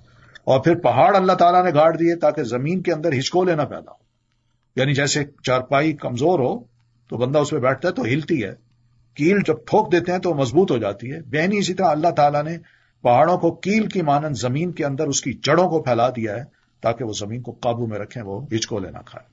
وَعَلَامَاتٍ وَبِالنَّجْمِ هُمْ يَهْتَدُونَ، اور کچھ نشانیاں بھی بنا دی، اور بعض لوگ ستاروں سے راستہ معلوم کر لیتے ہیں۔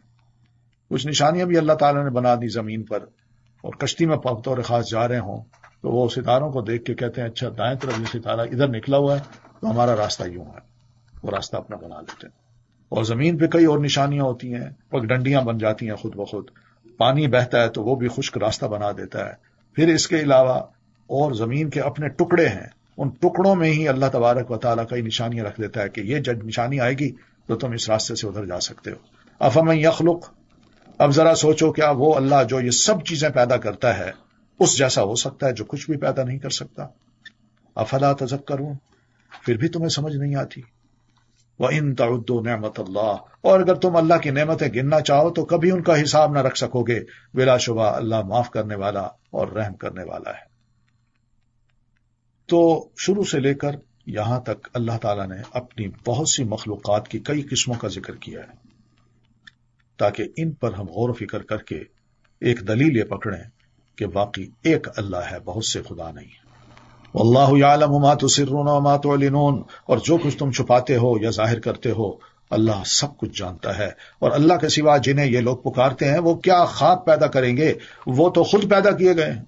اموات، وہ مردے ہیں، زندہ نہیں ہیں، انہیں یہ بھی پتہ نہیں کہ کب دوبارہ اٹھائے جائیں گے۔ مردے زندہ نہیں ہیں، یہ انسان کی تعریف ہے۔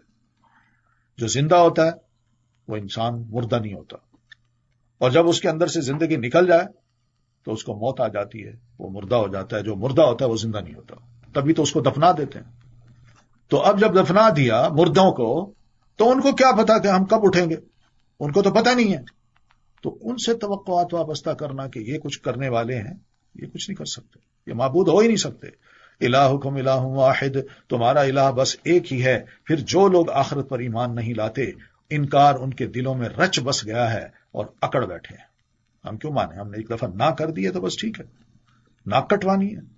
لا جرم، جو کچھ یہ لوگ چھپاتے ہیں یا ظاہر کرتے ہیں اللہ تعالیٰ یقیناً سب کچھ جانتا ہے، اور وہ تکبر کرنے والوں کو قطعاً پسند نہیں کرتا۔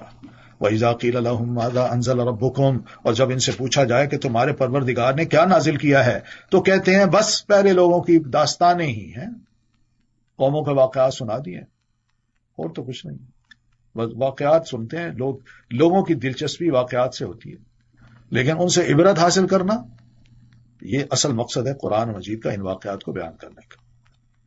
لِيَحْمِلُوا أَوْزَارَهُمْ كَامِلَةً يَوْمَ الْقِيَامَةِ، اور یہ اس لیے کہتے ہیں کہ قیامت کے دن اپنے بوجھ تو پورے کے پورے اٹھائیں، اور کچھ ان لوگوں کے بھی بوجھ اٹھائیں جنہیں وہ بغیر علم کے گمراہ کرتے رہے۔ دیکھو کیسا برا بوجھ ہے جو وہ اٹھائیں گے، اپنا بھی اور گمراہ لوگوں کا بھی۔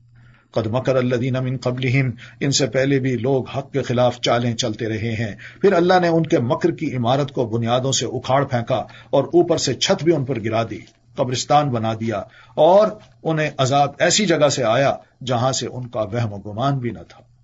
اللہ تعالیٰ بھی کی اپنی پلاننگ ہوتی ہے۔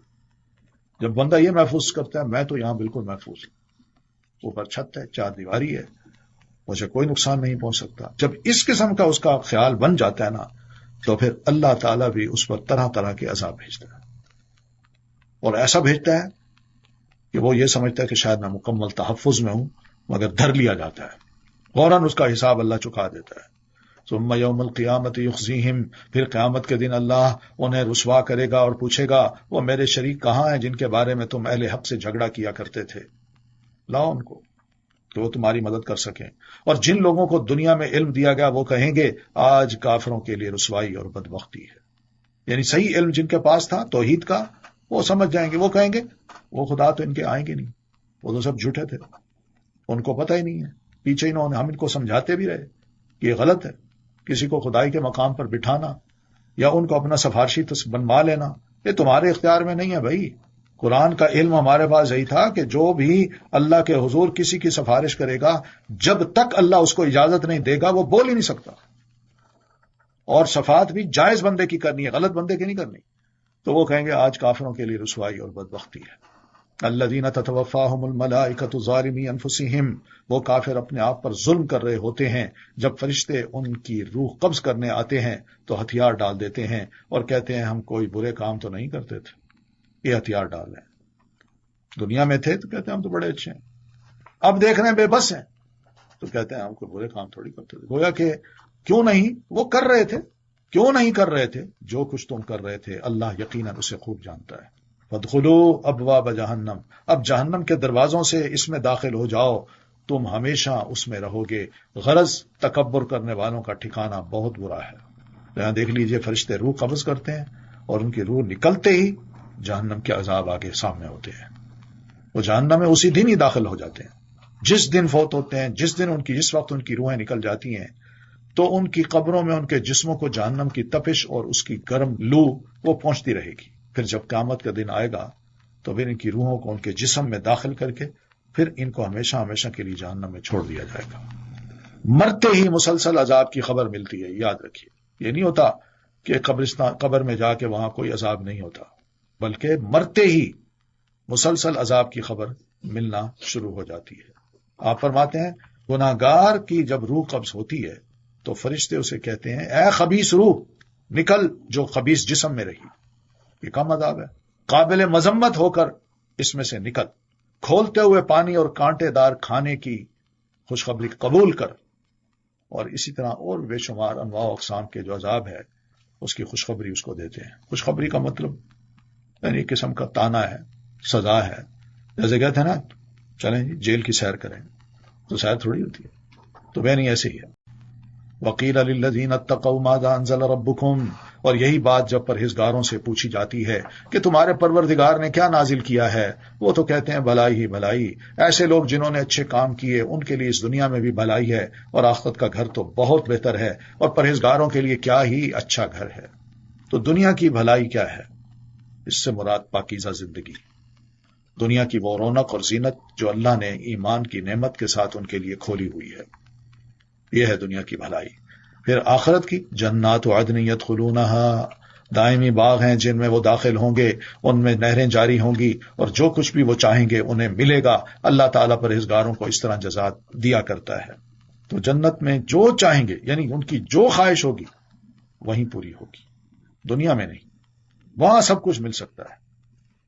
اور یہ مہربانی ہوگی اس اللہ تعالیٰ کی ذات کی طرف سے کہ میں اس کی مہمانی ایسے کروں کہ جو مانگتا ہے اس کو دیتا جاؤں، جو چاہتا ہے میں اس کو دے دوں۔ اب دیکھیں نا، صرف خواہش بندہ کرے گا وہ کھانا مل جائے گا، یہ جنت کا ایک سسٹم ہے۔ جنتی شخص جنت کے پرندوں میں سے کسی ایک پرندے کھانے کو دیکھے گا اور اس کے کھانے کی خواہش کرے گا تو اس کے ہاتھ میں پکا ہوا اور ٹکڑے کیا ہوا وہ آ گرے گا، یہ لو کھاؤ۔ کسی بھی کام کی خواہش ہو وہ کام بھی پورا ہو جائے گا۔ آپ فرماتے ہیں جنتیوں میں سے ایک شخص اپنے رب سے کرے گا اللہ میں بھی ذرا یہاں ہل چلانا چاہتا ہوں، کوئی بیج بونا چاہتا ہوں، تو اللہ فرمائے گا کیا تو اپنی موجودہ حالت پہ خوش نہیں ہے؟ وہ کہے گا کیوں نہیں، لیکن میں ذرا کھیتی باڑی کرنا پسند کرتا ہوں۔ تو آپ صلی اللہ علیہ وسلم فرماتے ہیں پھر وہ بیج کاشت کرے گا تو پلک جھپکنے میں وہ اگائے گا، ادھر ڈالے گا ادھر اگائے گا، فوراً سیدھا ہو جائے گا اور کاٹنے کے قابل بھی ہو جائے گا۔ دیکھتے ہی دیکھتے پہاڑ کی طرح انبار وہاں لگ جائے گا جو بھی اس نے پھل کاٹا ہوگا۔ تو اللہ فرمائے گا اے آدم کے بیٹے یہ لے لے، تجھے کوئی چیز سیر نہیں کر سکتی. تو خواہش ختم نہیں ہوگی وہاں، مراد یہ خواہش ختم نہیں ہوگی. خواہش جو ہے نا وہ اس طرح پوری کرتا رہے گا. آپ صلی اللہ علیہ وسلم فرماتے ہیں اگر کوئی مومن جنت میں اولاد کی خواہش کرے گا تو صرف ایک گھڑی میں حمل، پیدائش اور اس کی عمر اس جنتی کی خواہش کے مطابق ہو جائے گی. تو یہ جنت خواہشات کو پورے کرنے کا ایک نام ہے، اگر جو بھی خواہش بندے کی وہاں ہوئی. تو الذین تتوفاہم الملائکۃ الطیبین، وہ پرہیزگار جو پاک سیرت ہوتے ہیں، فرشتے ان کی روح قبض کرنے آتے ہیں تو کہتے ہیں تم پر سلام ہو، جو اچھے عمل تم کرتے رہے اس کے صلہ میں جنت میں داخل ہو جاؤ. هل ينظرون الا ان تأتیہم الملائکہ. اب ان دونوں فیصلوں کے بعد بھی برے لوگ ان کی روح کس طرح نکلے گی، اچھے لوگ ان کے ساتھ کیا سلوک ہو رہا ہے؟ کیا اب بھی یہ لوگ اس بات کا انتظار کر رہے ہیں کہ ان کے پاس فرشتے آئیں جو آ کے بتائیں یہ اللہ کے رسول ہیں، یا تیرے پروردگار کا کوئی حکم آ جائے؟ ان سے پہلے بھی لوگوں نے ہی کچھ کہا تھا، اللہ نے تو ان پر ظلم نہیں کیا تھا، وہ خود ہی اپنے آپ پر ظلم کر رہے تھے، پھر اللہ کا عذاب پڑا اس پر. فَأَصَابَهُمْ سَيِّئَاتُ مَا عَمِلُوا، پھر انہیں اپنے اعمال کے برے نتائج سے دو چار ہونا پڑا، اور جس عذاب کا وہ تمسخر اڑایا کرتے تھے اسی نے انہیں گھیر لیا. وقال الذین اشرکوا، یہ مشرکین کہتے ہیں اگر اللہ چاہتا تو نہ ہم اللہ کے سوا کسی چیز کی عبادت کرتے اور نہ ہمارے آبا و اجداد، نہ ہی ہم اس کے حکم کے بغیر کسی چیز کو حرام قرار دیتے. اللہ چاہتا تو یہ کام نہ ہوتے، اس نے چاہا تو ہوا نا. ان سے پہلے لوگوں نے بھی یہی کچھ کہا تھا اور یہی کچھ کیا تھا، پھر کیا ہوا؟ اپنی مرضی کے کام کرتے رہے، جو اپنی خواہش تھی وہ پوری کی، مگر اللہ نے بھی پھر اپنی خواہش پوری کی، چاہت پوری کی، ختم کر دیا ان کو. تو یہ اپنے جرائم کی جو نسبت ہے وہ اللہ کی طرف نہ کرو، تم خود قصوروار ہو. رسولوں پر تو صرف یہی ذمہ داری ہے کہ واضح طور پر وہ پیغام پہنچا دیں. وَلَقَدْ بَعَثْنَا فِي كُلِّ أُمَّةٍ رَسُولًا، ہم نے ہر امت میں ایک رسول بھیجا جو انہیں یہی کہتا تھا کہ اللہ کی عبادت کرو اور طاغوت سے بچو. پھر کچھ ایسے لوگ تھے جنہیں اللہ نے ہدایت دے دی اور کچھ ایسے تھے جن پر گمراہی چسپاں ہو گئی، ثابت ہو گئی. سو تم زمین میں چل پھر کر دیکھو کہ جھٹلانے والوں کا کیا انجام ہوا. جاؤ تو صحیح، اور بچا کون؟ ان تحرس علی ہداہم، اللہ کے رسول ایسے لوگوں کی ہدایت کے لیے آپ خواہ کتنی ہی خواہش کریں، اللہ جسے گمراہ کر دے اسے کوئی راہ نہیں دکھا سکتا. یہ اللہ کی مرضی ہوتی ہے اور ان کا کوئی مددگار بھی نہیں ہوتا. یعنی مراد یہ کہ آپ بھی بے بس ہیں کہ ان کو راہ راست پہ لا سکیں. یہ ہمارا کام ہے، آپ کا کام راہ دکھانا ہے، اس راہ پہ چلانا یہ ہمارا کام ہے. وَأَقْسَمُوا بِاللَّهِ جَهْدَ أَيْمَانِهِمْ، وہ اللہ کی پکی قسمیں کھا کر کہتے ہیں کہ جو مر جاتا ہے اللہ اسے دوبارہ نہیں اٹھائے گا. یہ پروپیگنڈا، دین جو کہہ رہا ہے اس کے خلاف اس طرح کھڑے ہو جاتے ہیں. اللہ فرماتا ہے اٹھائے گا کیوں نہیں، یہ تو ایسا وعدہ ہے جسے پورا کرنا اللہ کے ذمہ ہے، لیکن اکثر لوگ جانتے نہیں. لِيُبَيِّنَ لَهُمْ، یہ اٹھانا اس لیے ضروری ہے کہ اللہ ان پر وہ حقیقت واضح کر دے جس میں یہ اختلاف کر رہے ہیں. سچ اور جھوٹ کو اللہ نکھار دے گا، کفر اور اسلام کو اللہ نکھار دے گا، ایمان اور بے ایمانی کو اللہ نکھار دے گا. اور اس لیے بھی ضروری ہے کہ کافر جان لیں کہ وہ جھوٹے تھے اور رسول جو لائے تھے وہ سچ تھا. انما قولنا لشیء، ہم تو جب بھی کسی چیز کا ارادہ کر لیتے ہیں تو اسے بس اتنا ہی کہہ دیتے ہیں کہ ہو جا تو وہ ہو جاتی ہے. یہ ہمارا کام ہے. والذین ہاجروا فی اللہ من بعد ما ظلموا، اور جن لوگوں نے ظلم سہنے کے بعد اللہ کے لیے ترک وطن کیا، ہم انہیں دنیا میں بھی بہت اچھا ٹھکانہ دیں گے اور آخرت کا اجر تو بہت بڑا ہے. کاش وہ لوگ جانتے. اللہ کے لیے کچھ چھوڑنے پر اس سے بہتر اللہ کا وعدہ ہے میں چیز دے دیتا ہوں. جن لوگوں نے اپنے گھروں اور مالوں کو چھوڑا تو اللہ نے انہیں دنیا میں ہی اس کا بہترین صلہ دے دیا. حبشہ میں مہاجر گئے، کچھ عرصہ رہے، پھر واپس آئے، سیدھے مدینہ پہنچ گئے، اور دیکھیے پھر اللہ نے کیا کچھ دیا ان کو. الذین صبروا علی ربہم یتوکلون، ان کی کوالٹی یہی تھی کہ جن لوگوں نے صبر کیا اور اپنے پروردگار پر ہی وہ بھروسہ کرتے رہے، اس وجہ سے اللہ تعالیٰ نے ان کو دنیا میں بھی کچھ نہ کچھ دے دیا، اور آخرت وہ تو بہت ہی بڑی چیز ہے.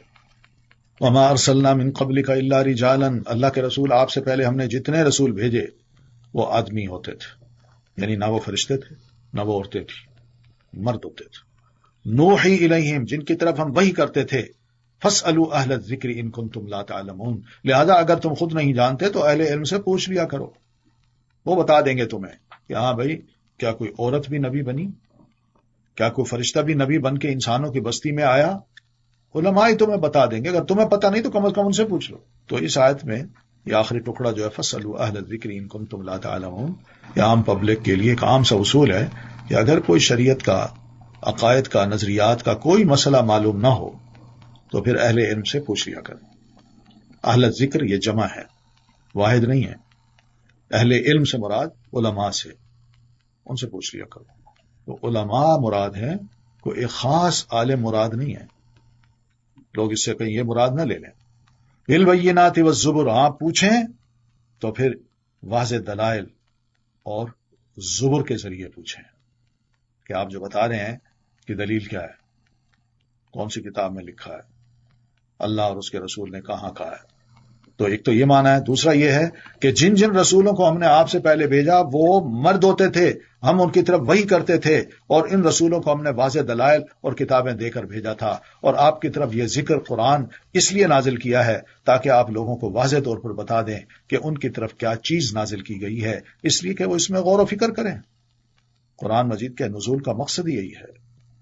ایک تو یہ ہے کہ نبی علیہ الصلوۃ والتسلیم اس کو لوگوں کے سامنے ایکسپلین کر دیں، اس کی ایک ایک بات کو واضح کر دیں تاکہ ان کو پتہ چلے یہ قرآن کے الفاظ جو ہیں ان کے ضمن میں کیا کیا مسئلے چھپے ہوئے ہیں، وہ اللہ کے رسول کھول کے بیان کر دیں.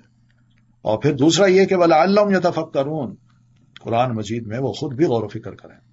أَفَأَمِنَ الَّذِينَ مَكَرُوا السَّيِّئَاتِ، جو لوگ بری چالیں چل رہے ہیں کیا وہ اس بات سے بے خوف ہو گئے ہیں کہ اللہ انہیں زمین میں دھسا دے یا ایسی جگہ سے ان پر عذاب آ جائے جہاں سے آنے کا انہیں وہم و گمان بھی نہ ہو.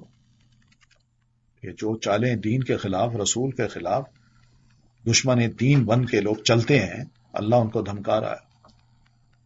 کیوں بھائی؟ یہ میرا دین ہے، میرا مقابلہ کرو گے؟ کیا تم جس زمین پہ تم بیٹھے ہو اس کو نیچے سے پھاڑ کے تمہیں زمین کے اندر دھنسا نہیں سکتا؟ یا میں کوئی ایسی سزا تمہیں نہیں دے سکتا جس کا تمہارے وہم و گمان میں بھی نہ ہو؟ او یاخذہم فی تقلبہم، یا انہیں چلتے پھرتے ہی اللہ پکڑ لے تو یہ لوگ اسے عاجز کرنے کی طاقت نہیں رکھتے، یا انہیں اس طرح پکڑے کہ وہ کمزور ہو کر تباہ ہو جائیں. بلا شبہ آپ کا پروردگار ترس کھانے والا، تب تو مسئلے بتا رہا ہے، تب تو سمجھا رہا ہے، رحیم رحم کرنے والا ہے، مہلت دے رہا ہے، ورنہ سزا تو فوراً مل سکتی ہے. تو اللہ تعالیٰ جان اور مال میں کمی کر کے بھی پکڑ لیتا ہے. یہ دونوں باتیں اس میں کہی گئی ہیں. تو اس لیے اللہ کے غصے اور اس کی سزا سے پناہ مانگنی چاہیے.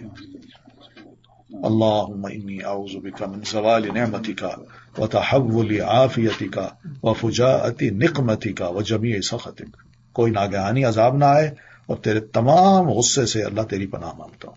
اولم یروا الی ما خلق اللہ من شیء، کیا ان لوگوں نے اللہ کی پیدا کردہ اشیاء میں سے کسی چیز کو بھی نہیں دیکھا کہ اس کا سایہ کیسے دائیں سے بائیں اور بائیں سے دائیں اللہ کے سامنے سجدہ کرتے ہوئے ڈھلتا رہتا ہے؟ سورج صبح ادھر سے نکلتا ہے، ایک چیز کا سایہ ادھر ہوتا ہے، یہ دائیں طرف، اور جب ادھر آ جاتا ہے تو یہی آہستہ آہستہ سایہ ادھر آ کے لمبا ہو جاتا ہے بائیں طرف، اور ہر سایہ اپنے اپنے مقام پہ سجدہ کر رہا ہے. ایسے لگتا ہے جیسے سجدہ کر رہا ہے. کیا کبھی غور کیا کس طرح انہوں نے انتہائی عاجزی کا مظاہرہ کر رکھا ہوتا ہے؟ وَهُمْ دَاخِرُونَ وَلِلَّهِ يَسْجُدُ مَا فِي السَّمَاوَاتِ وَمَا فِي الْأَرْضِ. آسمان اور زمین میں جتنی بھی جاندار مخلوق ہے اور فرشتے بھی، سب اللہ ہی کو سجدہ کرتے ہیں اور کبھی وہ تکبر نہیں کرتے. یہ انسان ہی ہے جو رب کے آگے جھکنے سے اکڑتا ہے. يَخَافُونَ رَبَّهُم مِّن فَوْقِهِمْ، یہ سب جاندار مخلوق اپنے اس پروردگار سے ڈرتے ہیں جو ان کے اوپر ہے. اوپر سے ڈر ہوتا ہے نا، پتہ ہی نہیں چلتا. وَيَفْعَلُونَ مَا يُؤْمَرُونَ، اور وہی کام کرتے ہیں جو انہیں حکم دیا جاتا ہے. یعنی آپ دیکھیں اوپر کا ڈر کتنا ہوتا ہے. جو وہ ہوتا ہے نا باز، وہ بھی جب اوپر سے ہی آتا ہے نا تو چیتا بھی ہو نا، اس کے بھی سر پہ آ کے اس کو آنکھ اس کی ٹھنگا مار کے اس کو نکال کے چلا جاتا ہے، اندھا ہو گیا. تو یہ سب چیزیں اچانک جب اوپر سے آتی ہے نا تو بندہ چاروں طرف تو نہیں دیکھ رہا ہوتا، کسی بھی وقت کچھ ہو سکتا ہے. تو بہرحال یہ اللہ کا کام ہے، اس سے ڈرنا چاہیے. تو یہ مقام ہے سجدہ کرنے کا بھی. وقال اللہ لا تتخذوا الہین اثنین، اللہ تعالیٰ نے فرمایا ہے کہ دو الہ نہ بناؤ، الہ صرف ایک ہی ہے بس، اور وہ حقیقی وہی ہے. مجھے سے ہی ڈرو، میں ہی ہوں، دوسروں سے مت ڈرو. اسی کی عبادت کرو، دوسروں کی عبادت نہ کرو. کیوں؟ وَلَهُ مَا فِي السَّمَاوَاتِ وَالْأَرْضِ، آسمان اور زمین میں جو کچھ ہے سب اسی کا ہے اور اسی کی عبادت لازم ہے. کیا پھر تم اللہ کے علاوہ دوسروں سے ڈرتے ہو؟ اللہ سے ڈرو بھائی، چھوڑو ان کو، یہ کچھ نہیں کر سکتے. کیا زبردست ایمان ہے. میں کہتا ہوں مومن کو صرف اللہ نے اپنے آپ سے ڈرا کے بڑی پریشانیوں سے، فکروں سے، توہمات سے، وسوسوں سے نجات دلا دی. وما بکم من نعمت، تمہیں جو نعمت بھی مل رہی ہے وہ اللہ کی طرف سے ہے. پھر جب تمہیں کوئی تکلیف پہنچتی ہے تو اسی کے آگے چیخو پکار کرتے ہو. ثم اذا کشف الضر عنکم، پھر جب وہ تم سے اس تکلیف کو دور کر دیتا ہے تو تم میں سے کچھ لوگ اپنے پروردگار کے ساتھ شرک کرنے لگتے ہیں. کر لو بھائی، لیکفروا بما آتیناہم، تاکہ اللہ نے جو کچھ انہیں دے رکھا ہے اس کا شکریہ ادا کرنے کی بجائے اس کی یہ ناشکری ہی کریں. اچھا کچھ دیر مزے اڑا لو. فسوف تعلمون، ان قریب تمہیں حقیقت معلوم ہو جائے گی. وَيَجْعَلُونَ لِمَا لَا يَعْلَمُونَ نَصِيبًا، نیز جو رزق ہم نے انہیں دے رکھا ہے اس میں سے ایسے شریکوں کا حصہ مقرر کرتے ہیں جن کے متعلق انہیں علم ہی نہیں. بھائی دینے والا اللہ، وہ چیز پیدا کرنے والا اللہ، اس چیز کو تم نکال کر اس کا ایک حصہ ان کے سپرد کر دیتے ہو یا ان کے لیے رکھ دیتے ہو جو تمہارے خدا ہیں، اور جن کا اس کے متعلق کوئی علم ہی نہیں ہے ان کو کبھی یہ کیا چیز ہے اور کوئی حصہ ہی نہیں ہے. یعنی کوئی جو بنانے میں انہوں نے کچھ کردار ہی ادا نہیں کیا. اللہ فرماتے ہیں تاللہ لتسألن عما کنتم تفترون، اللہ کی قسم جو کچھ تم اللہ پر افترا کرتے ہو اس کی تم سے ضرور باز پرس کی جائے گی. میں چھوڑوں گا نہیں. ایک ایک حرکت پہ، ایک ایک غلطی پہ، کفر پہ، شرک پہ، جو بھی تم حرکتیں کرتے ہو میں تم سے پوچھوں گا. بڑے غصے کا اظہار ہے. وَيَجْعَلُونَ لِلَّهِ الْبَنَاتِ، ان لوگوں نے اللہ کے لیے بیٹیاں تجویز کر دی ہیں حالانکہ وہ ایسی باتوں سے پاک ہے. وَلَهُمْ، اور اللہ کے لیے تو بیٹیاں، مگر ان کے لیے وہ کچھ ہے جو یہ خود چاہے. خود بندہ کیا چاہتا ہے؟ بیٹیاں چاہتا ہے، بیٹے چاہتا ہے. تو اپنے لیے بیٹے پسند کرتا ہے اور اللہ کے لیے بیٹیاں تجویز کر دی کہ فرشتے اللہ کی بیٹیاں ہیں. اور اپنا حال کیا ہوتا ہے؟ وَإِذَا بُشِّرَ أَحَدُهُمْ بِالْأُنثَىٰ، اور جب ان میں سے کسی کو لڑکی کی پیدائش کی خبر دی جاتی ہے تو ظَلَّ وَجْهُهُ مُسْوَدًّا، تو اس کا چہرہ سیاہ پڑ جاتا ہے. وَهُوَ كَظِيمٌ، اور وہ غم سے بھر جاتا ہے. میں بیٹی کا باپ، بیٹی کو پالوں گا، یہ تو پرایا مال ہے، میں داماد والا کہلاؤں گا. یہ حالت ہو جاتی ہے بندے کی کہ یعنی بیٹی کوئی ایسی چیز ہے جس پہ مبارکبادیں بندہ وصول کرے. اور یہ بھی حقیقت ہے، یہ چیزیں سب ہمارے اندر موجود ہیں. بیٹی کی پیدائش پہ بہت کم مبارک دی جاتی ہے، اور بیٹا پیدا ہو جناب بہت.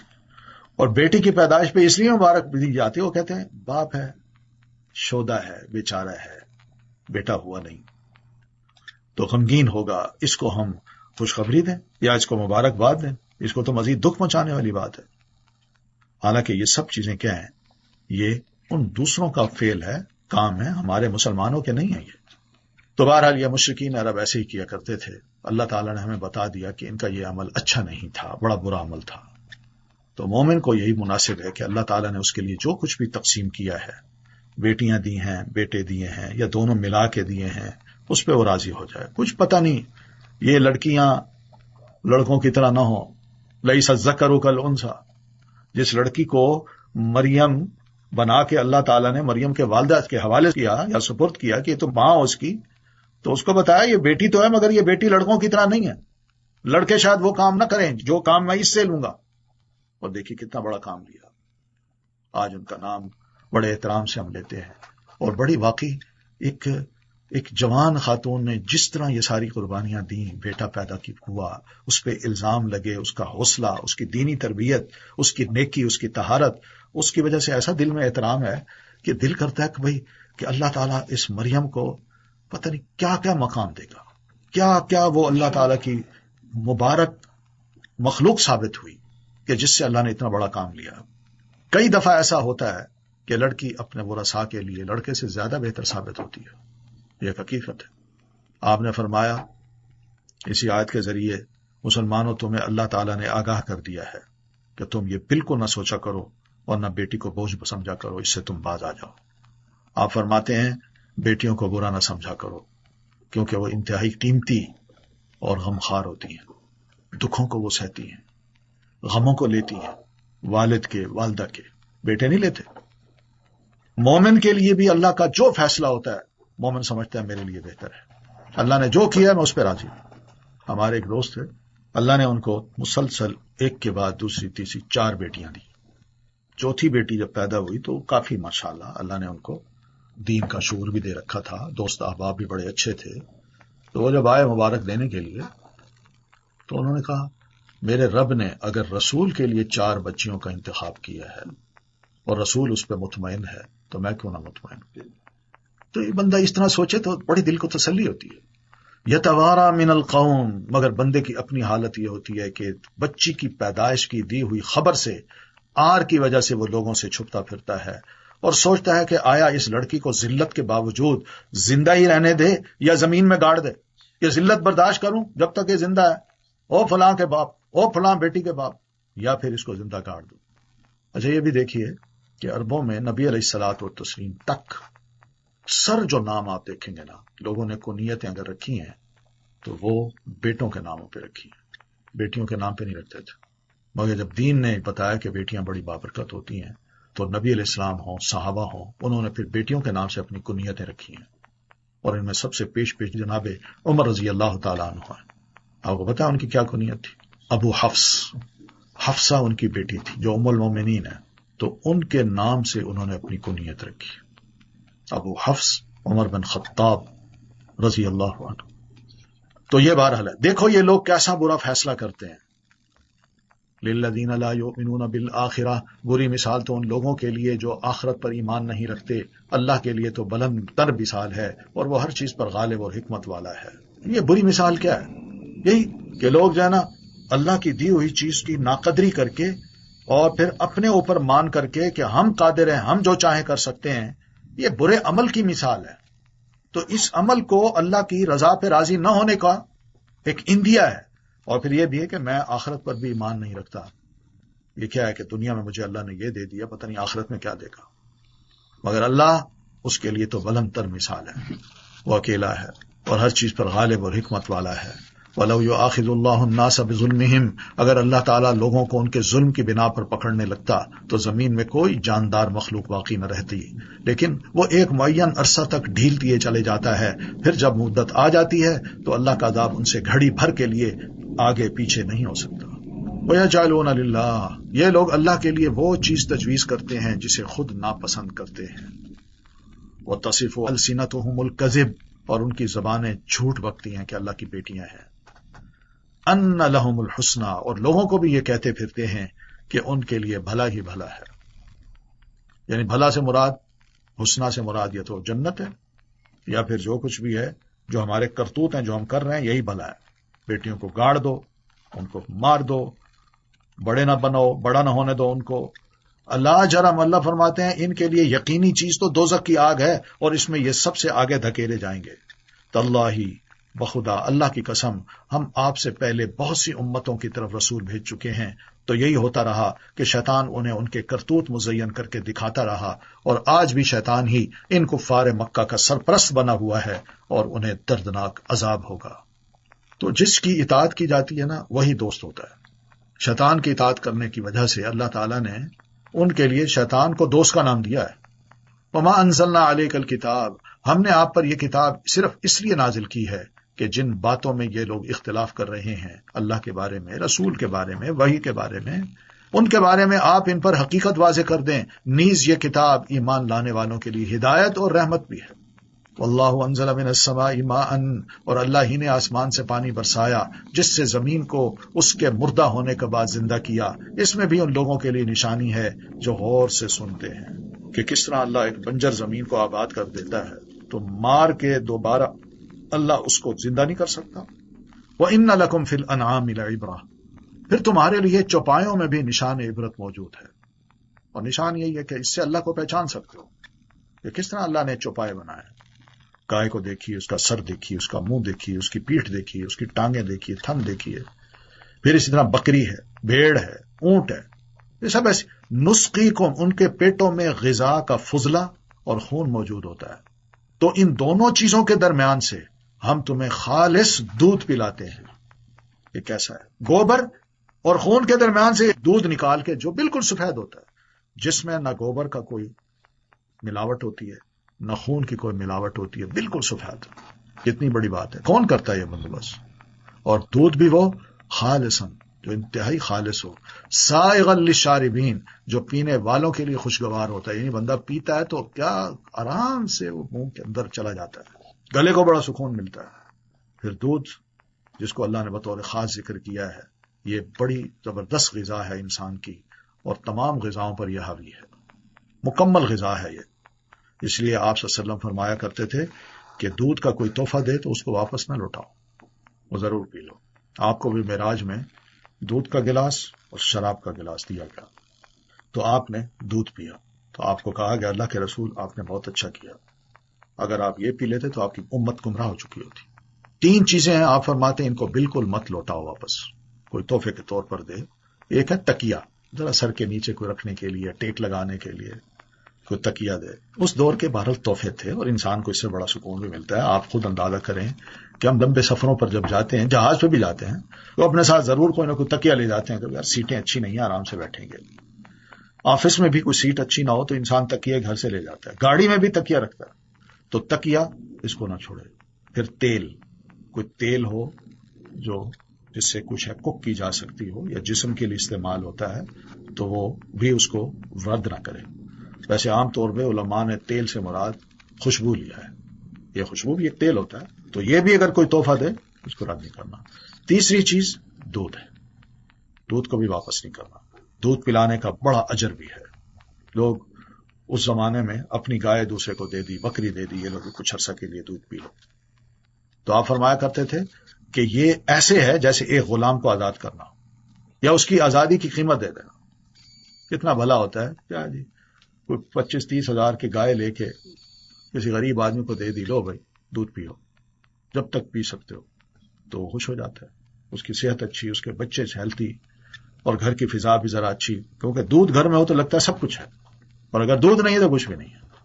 دودھ سے لسی بھی بنتی ہے، مکھن بھی نکلتا ہے، دہی بھی بنتی ہے، معلوم کیا کیا ڈیری کی چیزیں ہیں۔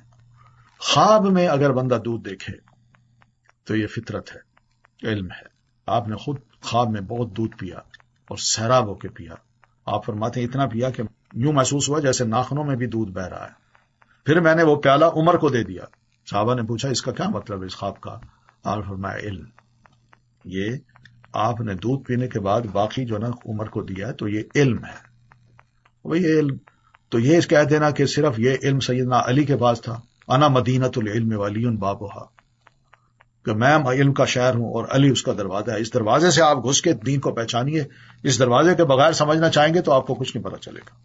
اور وہی حضرت عمر، حضرت ابوبکر صدیق نے بھی نبی علیہ الصلوۃ والتسلیم سے علم سکھایا ہے، تو اس کی بھی کوئی حیثیت ہے کہ نہیں؟ دودھ پینے کے بعد کی دعا بھی ہے جو اللہ کے رسول مانگا کرتے تھے، اللہم بارک لنا فیہ وارزقنا خیرا منہ۔ اللہ یہ جو دودھ پیا ہے اس میں ہمارے لیے برکت عطا فرما اور ہمیں اس سے بہتر رزق عطا فرما۔ وَمِن ثمرات النخیل والأعناب، نیز کھجور اور انگوروں کے پھلوں سے بھی ہم تمہیں ایک مشروب پلاتے ہیں جسے تم نشہ آور بھی بنا لیتے ہو اور عمدہ رزق بھی۔ تانا دیا اللہ تعالیٰ نے، یعنی کھجور دیتے ہیں، انگور دیتے ہیں، اور اس کا کوئی شربت بنا لو، مگر ذرا جھاگ آ جاتی ہے تو نشہ آور۔ وَأَوْحَىٰ رَبُّكَ إِلَى النَّحْلِ، نیز آپ کے پروردگار نے شہد کی مکھی کی طرف وحی کی کہ پہاڑوں میں، درختوں میں اور انگور وغیرہ کی بیلوں میں اپنا گھر یعنی چھتا بنا۔ ثم کلی من کل الثمرات، پھر ہر قسم کے پھل سے اس کا رس چوس اور اپنے پروردگار کی ہموار کردہ راہوں پر تم چلتی رہو۔ ان مکھیوں کے پیٹ سے مختلف رنگوں کا مشروب یعنی شہد نکلتا ہے جس میں لوگوں کے لیے شفا ہے، یقیناً اس میں بھی ایک نشانی ہے ان لوگوں کے لیے جو غور و فکر کرتے ہیں۔ پورا ایک سسٹم ہے جو ان کا شہد کی مکھی کا دیکھا جائے تو کیا زبردست ہے، کتنا صاف و شفاف شہد ہوتا ہے۔ ایک معمولی سی مخلوق کتنی عمدہ چیز ہم انسانوں کے لیے بنا دیتی ہے۔ ایک ایک قطرہ جو ہے نا، اگر اس پہ صرف مکھی کے اڑنے جانے اور آنے کی جو اس کے چکر ہیں اگر اس کو بھی دیکھیں تو پتہ یہ چلتا ہے معمولی سی مخلوق نے اس قطرے کے لیے ہزاروں میل کا سفر کیا۔ اور پھر فصلوں کی سبل ربی کی ذللا، یہ بھی اللہ تعالیٰ نے اس کو گائیڈ کیا ہے کہ تم اپنے چھتے سے نکلو، یوں جاؤ اور اس مقام پہ جا کے رس چوسو، پھر اس کے بعد تم نے اسی راستے سے واپس آنا ہے۔ وہ گمراہ نہیں ہوتی، وہ نہ ادھر جاتی ہے نہ ادھر۔ لیکن آج کل یہ سارا ظلم جو ہے نا ہم نے ان پہ کر ڈالا ہے۔ یہ ظلم، یہ سیل فون ہے، اس کی جو ریز ہیں جو فضا میں موجود ہیں، اس نے مکھی کا جو کنیکشن ہے چھتے کے ساتھ وہ کاٹ کے رکھ دیا، توڑ کے رکھ دیا، اس لیے اب چھتے نظر نہیں آتے۔ اب وہ وہیں بنایا جاتا ہے، وہیں چینی رکھ دی جاتی ہے، مکھی اڑتی ہے، یہاں سے لیتی ہے اور چلی جاتی ہے، بس وہ قدرتی شہد نہیں رہا۔ تو بہرحال غور و فکر کے لیے بڑی زبردست نشانیاں ہیں۔ شہد بہترین دوا بھی ہے اور بہترین شفا بھی ہے۔ شہد سچا ہوتا ہے بعض اوقات بندے کہتے ہیں جی میں شہد پیتا ہوں تو میرے پیٹ میں درد ہوتا ہے. نہیں، شہد سچا ہے، پیٹ جھوٹ بول رہا ہوتا ہے. شہد کی مکھی صرف نحل جو ہے نا، صرف اسی کو اگر ہم انصاف کی نظر سے دیکھیں اور باریک بینی سے غور سے دیکھیں تو بہرحال یہی محسوس ہوتا ہے کہ اس کے عجیب و غریب کام ہے، بہت زبردست کام ہے.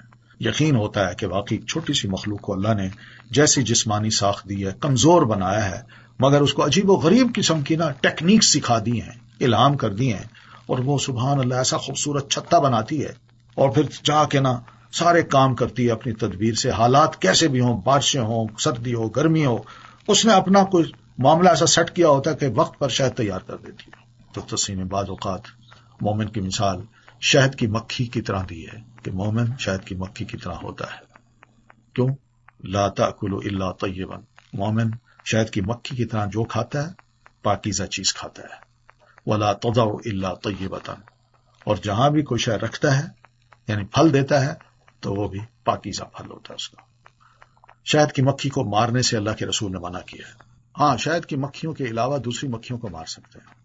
واللہ خلقکم، اللہ نے تمہیں پیدا کیا، پھر وہی تمہیں موت دیتا ہے، اور تم میں سے کچھ لوگوں کو رذیل ترین عمر تک پہنچایا جاتا ہے تاکہ تم سب کچھ جاننے کے باوجود کچھ نہ جان سکو.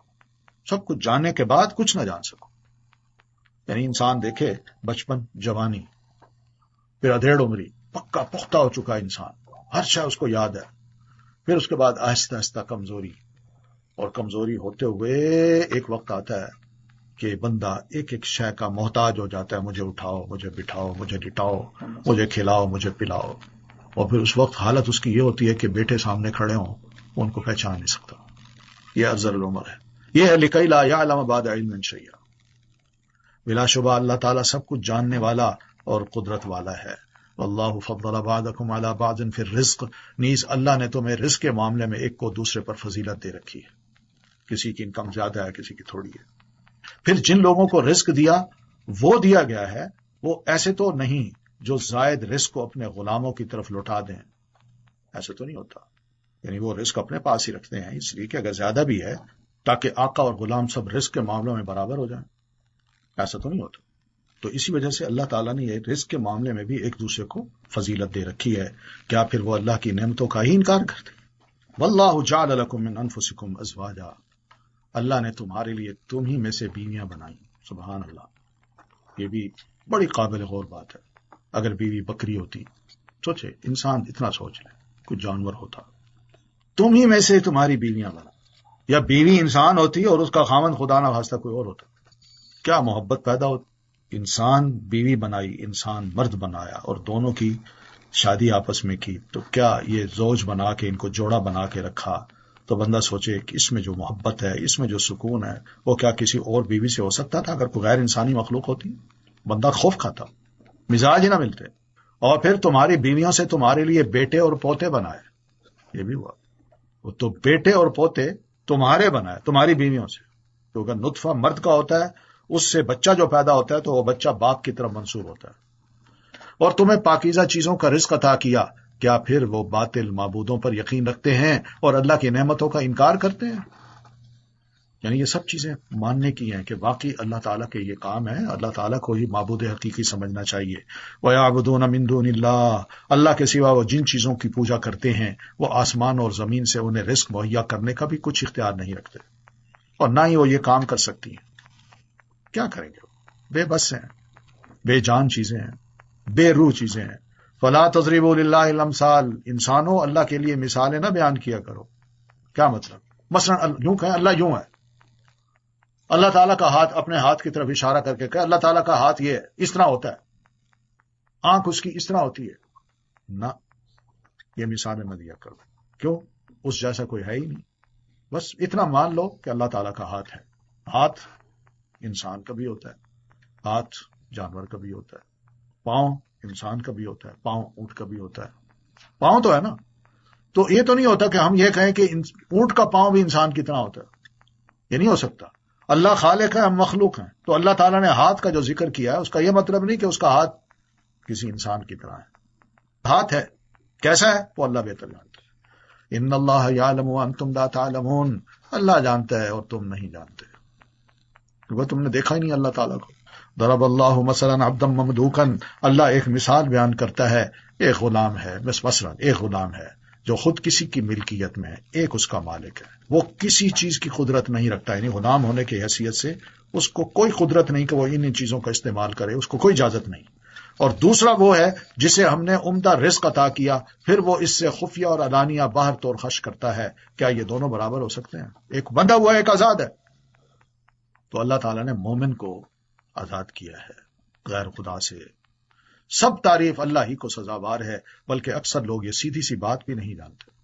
وضرب اللہ مثل الرجلین، نیز اللہ ایک اور مثال بیان کرتا ہے، دو آدمی ہیں جن میں سے ایک گونگا بہرا ہے، کسی بات کی قدرت نہیں رکھتا، وہ اپنے مال پر بوجھ بنا ہوا ہے، مالک اسے جہاں بھیجتا ہے وہ بھلائی سے نہیں آتا، کوئی نہ کوئی خراب کام کر کے آتا۔ کیا ایسا شخص اس دوسرے کے برابر ہو سکتا ہے جو انصاف کے ساتھ حکم دیتا ہے اور سیدھی راہ پر گامزن ہے؟ دونوں برابر نہیں ہو سکتے۔ تو اس لیے جو بندہ ہے اس کے خیر کے کام نہیں ہوں گے، جو آزاد ہے، جس کو اللہ تعالیٰ نے عقل دی، سمجھ دی، اپنا بندہ بنا کے یہاں دنیا میں چھوڑا، اور وہ یہ سمجھتا ہے واقعی میرا آقا ایک اللہ ہے، میں اسی کے حکم کا پابند ہوں، تو یہ الحمدللہ زیادہ اچھا انصاف بھی کرے گا اور سیدھی راہ پر چلتا بھی رہے گا۔ وَلِلَّهِ غَيْبُ السَّمَاوَاتِ وَالْأَرْضِ، آسمان اور زمین کے پوشیدہ حقائق کا علم اللہ ہی کو ہے، کیا کیا خزانے ہیں، کہاں کہاں ہیں، وہ سب اللہ جانتا ہے۔ اور ساعت یعنی قیامت کا سلسلہ یوں ہوگا جیسے آنکھ کی جھپک یا اس سے بھی جلد تر واقع ہو جائے گی، اللہ تعالیٰ یقیناً ہر چیز پر قادر ہے۔ یہ بڑی بڑی باتیں ہیں تو کوئی خدا دنیا کا نہیں کر سکتا۔ کتنے زمین کے پوشیدہ حقائق ہیں جو اللہ تعالیٰ کو پتہ ہے۔ آج کی اتنی ترقی یافتہ سائنس کے باوجود بہت سی ایسی چیزیں جو لوگوں کو پتہ نہیں ہیں، آئے دن کوئی نہ کوئی نئی چیز انٹروڈیوس ہوتی ہے۔ مٹی ہے، اس کے اندر سے کئی چیزیں نکال رہے ہیں، اور پھر اسی طرح یہ گوبر ہے، یہ گند ہے، اس سے بھی کئی چیزیں نکال رہے ہیں انسان۔ گیسز ہیں زمین کے اندر، مائنز ہیں، یہ سب پوشیدہ حقائق ہیں، اللہ کے پاس اس کا علم ہے۔ واللہ اخرجکم من بطون امہاتکم، اللہ نے تمہیں تمہاری ماؤں کے پیٹ سے اس حال میں نکالا کہ تم کچھ نہ جانتے تھے، پتہ ہی نہیں تھا، اور اسی نے تمہارے کان، آنکھیں اور دل بنائے، اور یہ ٹولز ہیں سیکھنے کے، اس سے تمہیں بعد میں علم ہوا۔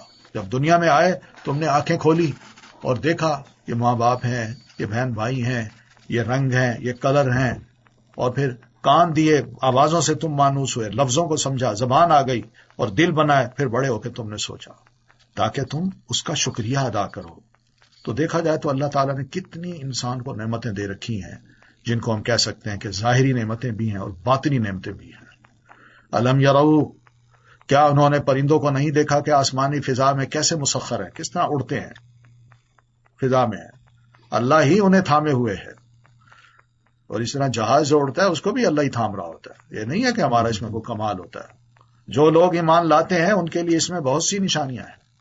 واللہ جعل لکم من بیوتکم سکنا، اللہ نے تمہارے لیے تمہارے گھروں کو جائے سکون بنایا، سارا دن گھوم پھر کے آخر میں تھک ہار کے تم یہی سوچتے یار اب گھر پہنچے، آرام وہیں آئے گا، کہیں اور نہیں آئے گا۔ وجعل لکم من جلود الانعام بیوتا، اور چوپایوں کی کھالوں سے تمہارے لیے ایسے گھر خیمے بنائے جنہیں تم نقل مکانی اور قیام دونوں حالتوں میں ہلکا پاتے ہو۔ یہ جو خیمے ہوتے ہیں ان کو لپیٹا، اونٹ پہ لادا، چلا گیا، جہاں دیکھا یہ جگہ اچھی ہے اونٹ کو بٹھایا، خیمہ اتارا، اس کی لکڑیاں گاڑی، چھت بنائی، اندر بیٹھ گیا، بستر بچھایا، سو گیا۔ سفر میں کتنا آسان، ہلکا۔ اور ان کی اون یعنی ان جانوروں کی اون، پشم اور بالوں سے تمہارے لیے گھر کا سامان اور کچھ مدت کے لیے معیشت بنایا۔ اون تو ملتی ہے دمبے سے، لیکن جو پشم ہے یہ وہ ہے کہ جو اونٹ کے بال ہوتے ہیں ان سے، وہ اشعار اور بکری کے جو بال ہوتے ہیں ان سے کیا کیا چیزیں بنتی جاتی ہیں، انسان بنا رہا ہے۔ واللہ جعل لکم مما خلق ظلالا، اللہ نے تمہارے ہی لیے اپنی مخلوق کی اکثر چیزوں کے سائے بنائے، اور پہاڑوں میں کمین گاہیں بنائیں، غار بنا دیے، اور تمہارے لیے ایسے لبادے بنائے جو تمہیں گرمی سے بچاتے ہیں اور جو لڑائی کے وقت بھی بچاتے ہیں، وہ زرہ ہوتی ہے جو ہم پہنتے ہیں۔ اللہ اسی طرح تم پر اپنی نعمتیں پوری کرتا ہے تاکہ تم فرما بردار بنو۔ فَإِن تَوَلَّوْا، پھر اگر یہ لوگ منہ موڑتے ہیں تو اللہ کے نبی آپ پر تو وضاحت سے پیغام پہنچا دینے کی ذمہ داری ہے۔ یعرفون نعمت اللہ، یہ سب لوگ اللہ کی نعمتوں کو پہچانتے بھی ہیں مگر پھر اس کا انکار بھی کرتے ہیں، ان میں سے بیشتر ناشکرے ہیں۔ یعنی اللہ کا رسول بھی ایک بڑی نعمت ہے، قرآن بھی بڑی نعمت ہے، پھر بھی نہیں مانتے۔ وَيَوْمَ نَبْعَثُ مِن كُلِّ أُمَّةٍ شَهِيدًا، اور جس دن ہم ہر امت میں سے گواہ کھڑا کریں گے تو پھر کافروں کو نہ تو عذر پیش کرنے کی اجازت دی جائے گی اور نہ ہی توبہ کا موقع دیا جائے گا. بس اس وقت یہ نہیں کہیں گے کہ اللہ کے رسول نے ہم تک نہیں پہنچایا، نہ مہلت نہ موقع. وَإِذَا رَأَى الَّذِينَ ظَلَمُوا الْعَذَابَ، اور جب ظالم لوگ عذاب دیکھ لیں گے تو پھر ان کے عذاب میں تخفیف نہیں کی جائے گی، نہ ہی انہیں مہلت دی جائے گی.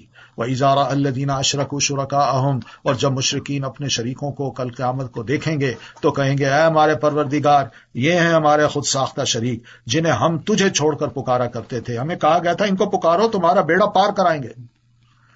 اس پر وہ شریک انہیں صاف جواب دیں گے انکم لکاذبون، تم تو یقیناً جھوٹے ہو، ہم نے کہا تھا. وَأَلْقَوْا إِلَى اللَّهِ يَوْمَئِذٍ السَّلَمَ، اس دن وہ اللہ کے حضور اپنی فرما برداری پیش کریں گے کہ اللہ تو اب جو فیصلہ کرنا چاہتا ہے کر. وَضَلَّ عَنْهُمْ مَا كَانُوا يَفْتَرُونَ، اور جو کچھ وہ افترا پردازیاں کرتے تھے سب کچھ انہیں بھول جائے گا. الَّذِينَ كَفَرُوا وَصَدُّوا عَنْ سَبِيلِ اللَّهِ، یہ وہ لوگ ہوں گے جنہوں نے کفر کیا اور اللہ کی راہ سے روکتے رہے، ہم ان کے عذاب پر مزید عذاب کا اضافہ کرتے جائیں گے اس لیے کہ وہ فساد مچایا کرتے تھے. وَيَوْمَ نَبْعَثُ فِي كُلِّ أُمَّةٍ شَهِيدًا عَلَيْهِمْ مِنْ أَنفُسِهِمْ، اور جس دن ہم ہر امت میں سے انہیں میں سے ایک گواہ کھڑا کریں گے. یہ گواہ کون ہوگا؟ جو اللہ کی بات ان تک پہنچاتا تھا. اور ان پر ہم آپ کو گواہ بنائیں گے. اور اللہ کا رسول ہم نے اس امت کو بھی آپ کے سامنے کھڑا کر کے پوچھنا ہے ان سے، یا رسول نے میری بات تم تک پہنچائی؟ اور آپ سے ہی پوچھنا ہے آپ نے پہنچائی تو گواہی دیں گے. اور ہم نے آپ پر ایسی کتاب نازل کی ہے جس میں ہر چیز کی وضاحت موجود ہے، اور اس میں مسلمانوں کے لیے ہدایت، رحمت اور خوشخبری ہے. ان اللہ یأمر بالعدل والاحسان، لوگو اللہ تعالیٰ دین دے کے تمہیں عدل، احسان اور قرابت داروں کو امداد دینے کا حکم دیتا ہے، بے حیائی، برے کام اور سرکشی سے منع کرتا ہے. وہ تمہیں اس لیے نصیحت کرتا ہے کہ تم اسے قبول کرو اور یاد رکھو. تو عدل سے مراد کچھ فرائض ہیں جو اللہ تعالیٰ نے ہمیں دیے ہیں، اور احسان سے مراد کچھ مستحبات ہیں جن کو ہم کریں تو اس کا بڑا ثواب ملے گا. تو یہ سب اللہ تعالیٰ کے حقوق اور مخلوق کے حقوق کو شامل یہ چیزیں ہیں. تو قرآن مجید میں یہ سب سے بڑی جامع آیت ہے جس میں سب دین کو اللہ نے پرو کے رکھ دیا ہے. اپنے تعلقات کو، یعنی بندوں کے اللہ کے ساتھ کیسے تعلقات ہونا چاہیے، اور بندوں کے بندوں کے ساتھ، اور اللہ کے اپنے بندوں کے ساتھ، اور اللہ کے دوسروں کے ساتھ کیسے ہونے چاہیے. تو یہ سب بڑی زبردست آیت ہے جو کہ اللہ تعالیٰ نے اس میں سب دین کو پرو کے رکھ دیا ہے. وَأَوْفُوا بِعَهْدِ اللَّهِ، اور اگر تم نے اللہ سے کوئی عہد کیا ہو تو اسے پورا کرو. اشہدو ان لا الہ الا اللہ کہا ہے تو یہ عہد ہے، اب اس کو پورا کرو. اور اپنی قسموں کو پکا کرنے کے بعد مت توڑو. بندہ بے اعتبارہ ہو جاتا ہے جبکہ تم اپنے قول و قرار پر اللہ کو ضامن بنا چکے ہو. جو تم کرتے ہو اللہ اسے خوب جانتا ہے. وَلَا تَكُونُوا كَالَّتِي نَقَضَتْ غَزْلَهَا، اور اس عورت کی طرح نہ ہونا جس نے بڑی محنت سے سود کاتا پھر خود ہی اسے ٹکڑے ٹکڑے کر دیا. یعنی بندہ عمل کرتا ہے اور پھر شرک کر کے اس کو گویا کہ اس نے ٹکڑے ٹکڑے کر کے ضائع کر دیا. تم اپنی قسموں کو باہمی معاملات میں مکر و فریب کا ذریعہ بناتے ہو کہ ایک جماعت دوسری جماعت سے ناجائز فائدہ اٹھا لے. ایسا بھی ہوتا ہے کہ میرا معاملہ آپ سے ہے، میں نے قسم اٹھائی جھوٹی اور آپ سے فائدہ اٹھا لیا اور ناجائز فائدہ ہے. اب پیٹتے رہتے ہیں کہ بندے پر اعتبار کیا تھا اور وہ کھا گیا. اللہ تو ان قسموں اور معاہدوں کے ذریعے تمہاری آزمائش کرتا ہے، تمہارا ٹیسٹ ہو رہا ہوتا ہے، اور قیامت کے دن تم پر یقیناً اس بات کی وضاحت کر دے گا جس سے تم اختلاف کیا کرتے تھے. وَلَوْ شَاءَ اللَّهُ لَجَعَلَكُمْ أُمَّةً وَاحِدَةً، اور اگر اللہ چاہتا تو تمہیں ایک ہی امت بنا دیتا، تم ایک جیسے ہوتے، سب مسلمان ہوتے، سب جگہ مسجدیں ہوتی، عبادت کفر نام کی کوئی شے نہ ہوتی، شرک نام کی کوئی شے نہ ہوتی. لیکن وہ جسے چاہتا ہے گمراہ کرتا ہے اور جسے چاہتا ہے ہدایت دیتا ہے. اور جو کچھ تم کرتے رہے اس سے متعلق ضرور تمہاری باز پرس ہوگی. وَلَا تَتَّخِذُوا أَيْمَانَكُمْ دَخَلًا، نیز تم اپنی قسموں کو باہمی معاملات میں دھوکہ دینے کا ذریعہ نہ بناؤ. قسم کھا لی اور بعد میں مکر گیا اور چھے لے لی، ہڑپ کر لی، ورنہ تمہارے قدم جم جانے کے بعد پھر سے اکھڑ جائیں گے. یعنی تمہارے اندر جو محبت اور اخوت اور اچھے جذبات جو تمہارے اندر پیدا ہو کے تمہیں قوت بنا چکے ہیں یہ سب ختم ہو جائیں گے. اور عہد شکنی کی وجہ سے جو تم اللہ کی راہ سے روکتے ہو اس کی پاداش میں تمہیں برا نتیجہ بھگتنا ہوگا اور آخرت میں تمہارے لیے بہت بڑا عذاب ہوگا. وَلَا تَشْتَرُوا بِعَهْدِ اللَّهِ ثَمَنًا قَلِيلًا، اللہ سے کیے ہوئے عہد کو تھوڑی سی قیمت کے عوض مت بیچنا. یعنی یہ فائدہ ہے تو اللہ کی نافرمانی کر لو، یہ فائدہ اٹھا لو، کیونکہ جو کچھ اجر اللہ کے پاس ہے وہ تمہارے لیے بہتر ہے اگر تم جانو. مَا عِندَكُمْ يَنْفَدُ، یاد رکھو جو کچھ تمہارے پاس ہے وہ سب ختم ہو جائے گا، مٹی ہو جائے گا. وَمَا عِندَ اللَّهِ بَاقٍ، اور جو کچھ اللہ کے پاس ہے وہ باقی رہنے والا ہے، لہذا اللہ کے پاس بھیجو تم۔ وَلَنَجْزِيَنَّ الَّذِينَ صَبَرُوا أَجْرَهُمْ، اور ہم صبر کرنے والوں کو ان کے اچھے اعمال کے مطابق ضرور ان کا اجر عطا کریں گے۔ تو دنیا آخرت کے مقابلے میں یقین مانیے بہت تھوڑی ہے۔ نبی علیہ السلام نے فرمایا کہ اس طرح کہ تم میں سے کوئی آدمی اپنی انگلی اس دریا میں ڈال دے، جو جہاں پانی پانی ہو، یوں ڈالے، کتنا پانی اس کو لگے گا؟ ایک قطرہ۔ تو یہ ایک قطرہ دنیا اور یہ سارا سمندر جو ہے یہ آخرت ہے۔ تو بندہ کس کو ترجیح دے رہا ہے؟ کیا لگتا ہے اس انگلی کو؟ کچھ بھی نہیں لگتا۔ تو جتنی دنیا تھی وہ بھی تھوڑی تھی، اور اب جتنی گزرتی جا رہی ہے ہماری وہ اور بھی تھوڑی ہو رہی ہے۔ تو ایسی دنیا سے ضرور بچنا چاہیے جس سے دین کا نقصان ہوتا ہو۔ من عمل صالحا من ذکر او انثی، جو شخص بھی نیک عمل کرے خواہ مرد ہو یا عورت، بشرطے کہ وہ مومن ہو، تو ہم اسے پاکیزہ زندگی بسر کرائیں گے اور آخرت میں ان کے بہترین اعمال کے مطابق انہیں ان کا اجر عطا کریں گے۔ تو دنیا کے جو طالب ہوتے ہیں ان کی دونوں زندگیاں برباد ہو جاتی ہیں، نہ آخرت سنورتی ہے نہ دنیا سنورتی ہے۔ دنیا کی طلب میں انسان لگ جائے، آخرت سے محروم ہو جائے تو بہت بڑا گھاٹا ہے۔ فَإِذَا قَرَأْتَ الْقُرْآنَ فَاسْتَعِذْ بِاللَّهِ مِنَ الشَّيْطَانِ الرَّجِيمِ، پھر جب آپ قرآن پڑھنے لگیں تو شیطان مردود سے اللہ کی پناہ مانگ لیا کرے۔ شیطان چاہتا ہے کہ میں قرآن پہ غور و فکر نہ کروں، وہ روکتا ہے اس سے، قرات کو مشتبہ بنا دیتا ہے، خلط ملط پیدا کر دیتا ہے۔ شیطان نماز میں جہاں خلل ڈال سکتا ہے تو پھر قرآن کی قرات میں بھی ڈال سکتا ہے۔ اِنَّهُ لَيْسَ لَهُ سُلْطَانٌ عَلَى الَّذِينَ آمَنُوا، اس کا ان لوگوں پر کوئی بس نہیں چلتا جو ایمان لائے اور اپنے پروردگار پر بھروسہ کرتے ہیں۔ شیطان بہرحال توبہ سے روکنے کی طاقت نہیں رکھتا۔ انما سلطانہ علی الذین یتولونہ، اس کا بس تو صرف ان لوگوں پر چلتا ہے جو اسے اپنا سرپرست اور لیڈر بنا لیتے ہیں، اور ایسے ہی لوگ اللہ کے شریک بناتے ہیں۔ وَإِذَا بَدَّلْنَا آیَةً مَكَانَ آیَةٍ، اور جب ہم ایک آیت کے بجائے دوسری آیت تبدیل کر کے نازل کرتے ہیں، اور اللہ جو کچھ نازل فرماتا ہے اس کی مصلحت کو خوب جانتا ہے، تو یہ لوگ کہنے لگتے ہیں کہ تم تو اپنے پاس سے یہ بنا لائے ہو، پہلے یہ تھی اب کہتے ہو یہ، اور کہتے ہو یہ اللہ نے اتارا ہے۔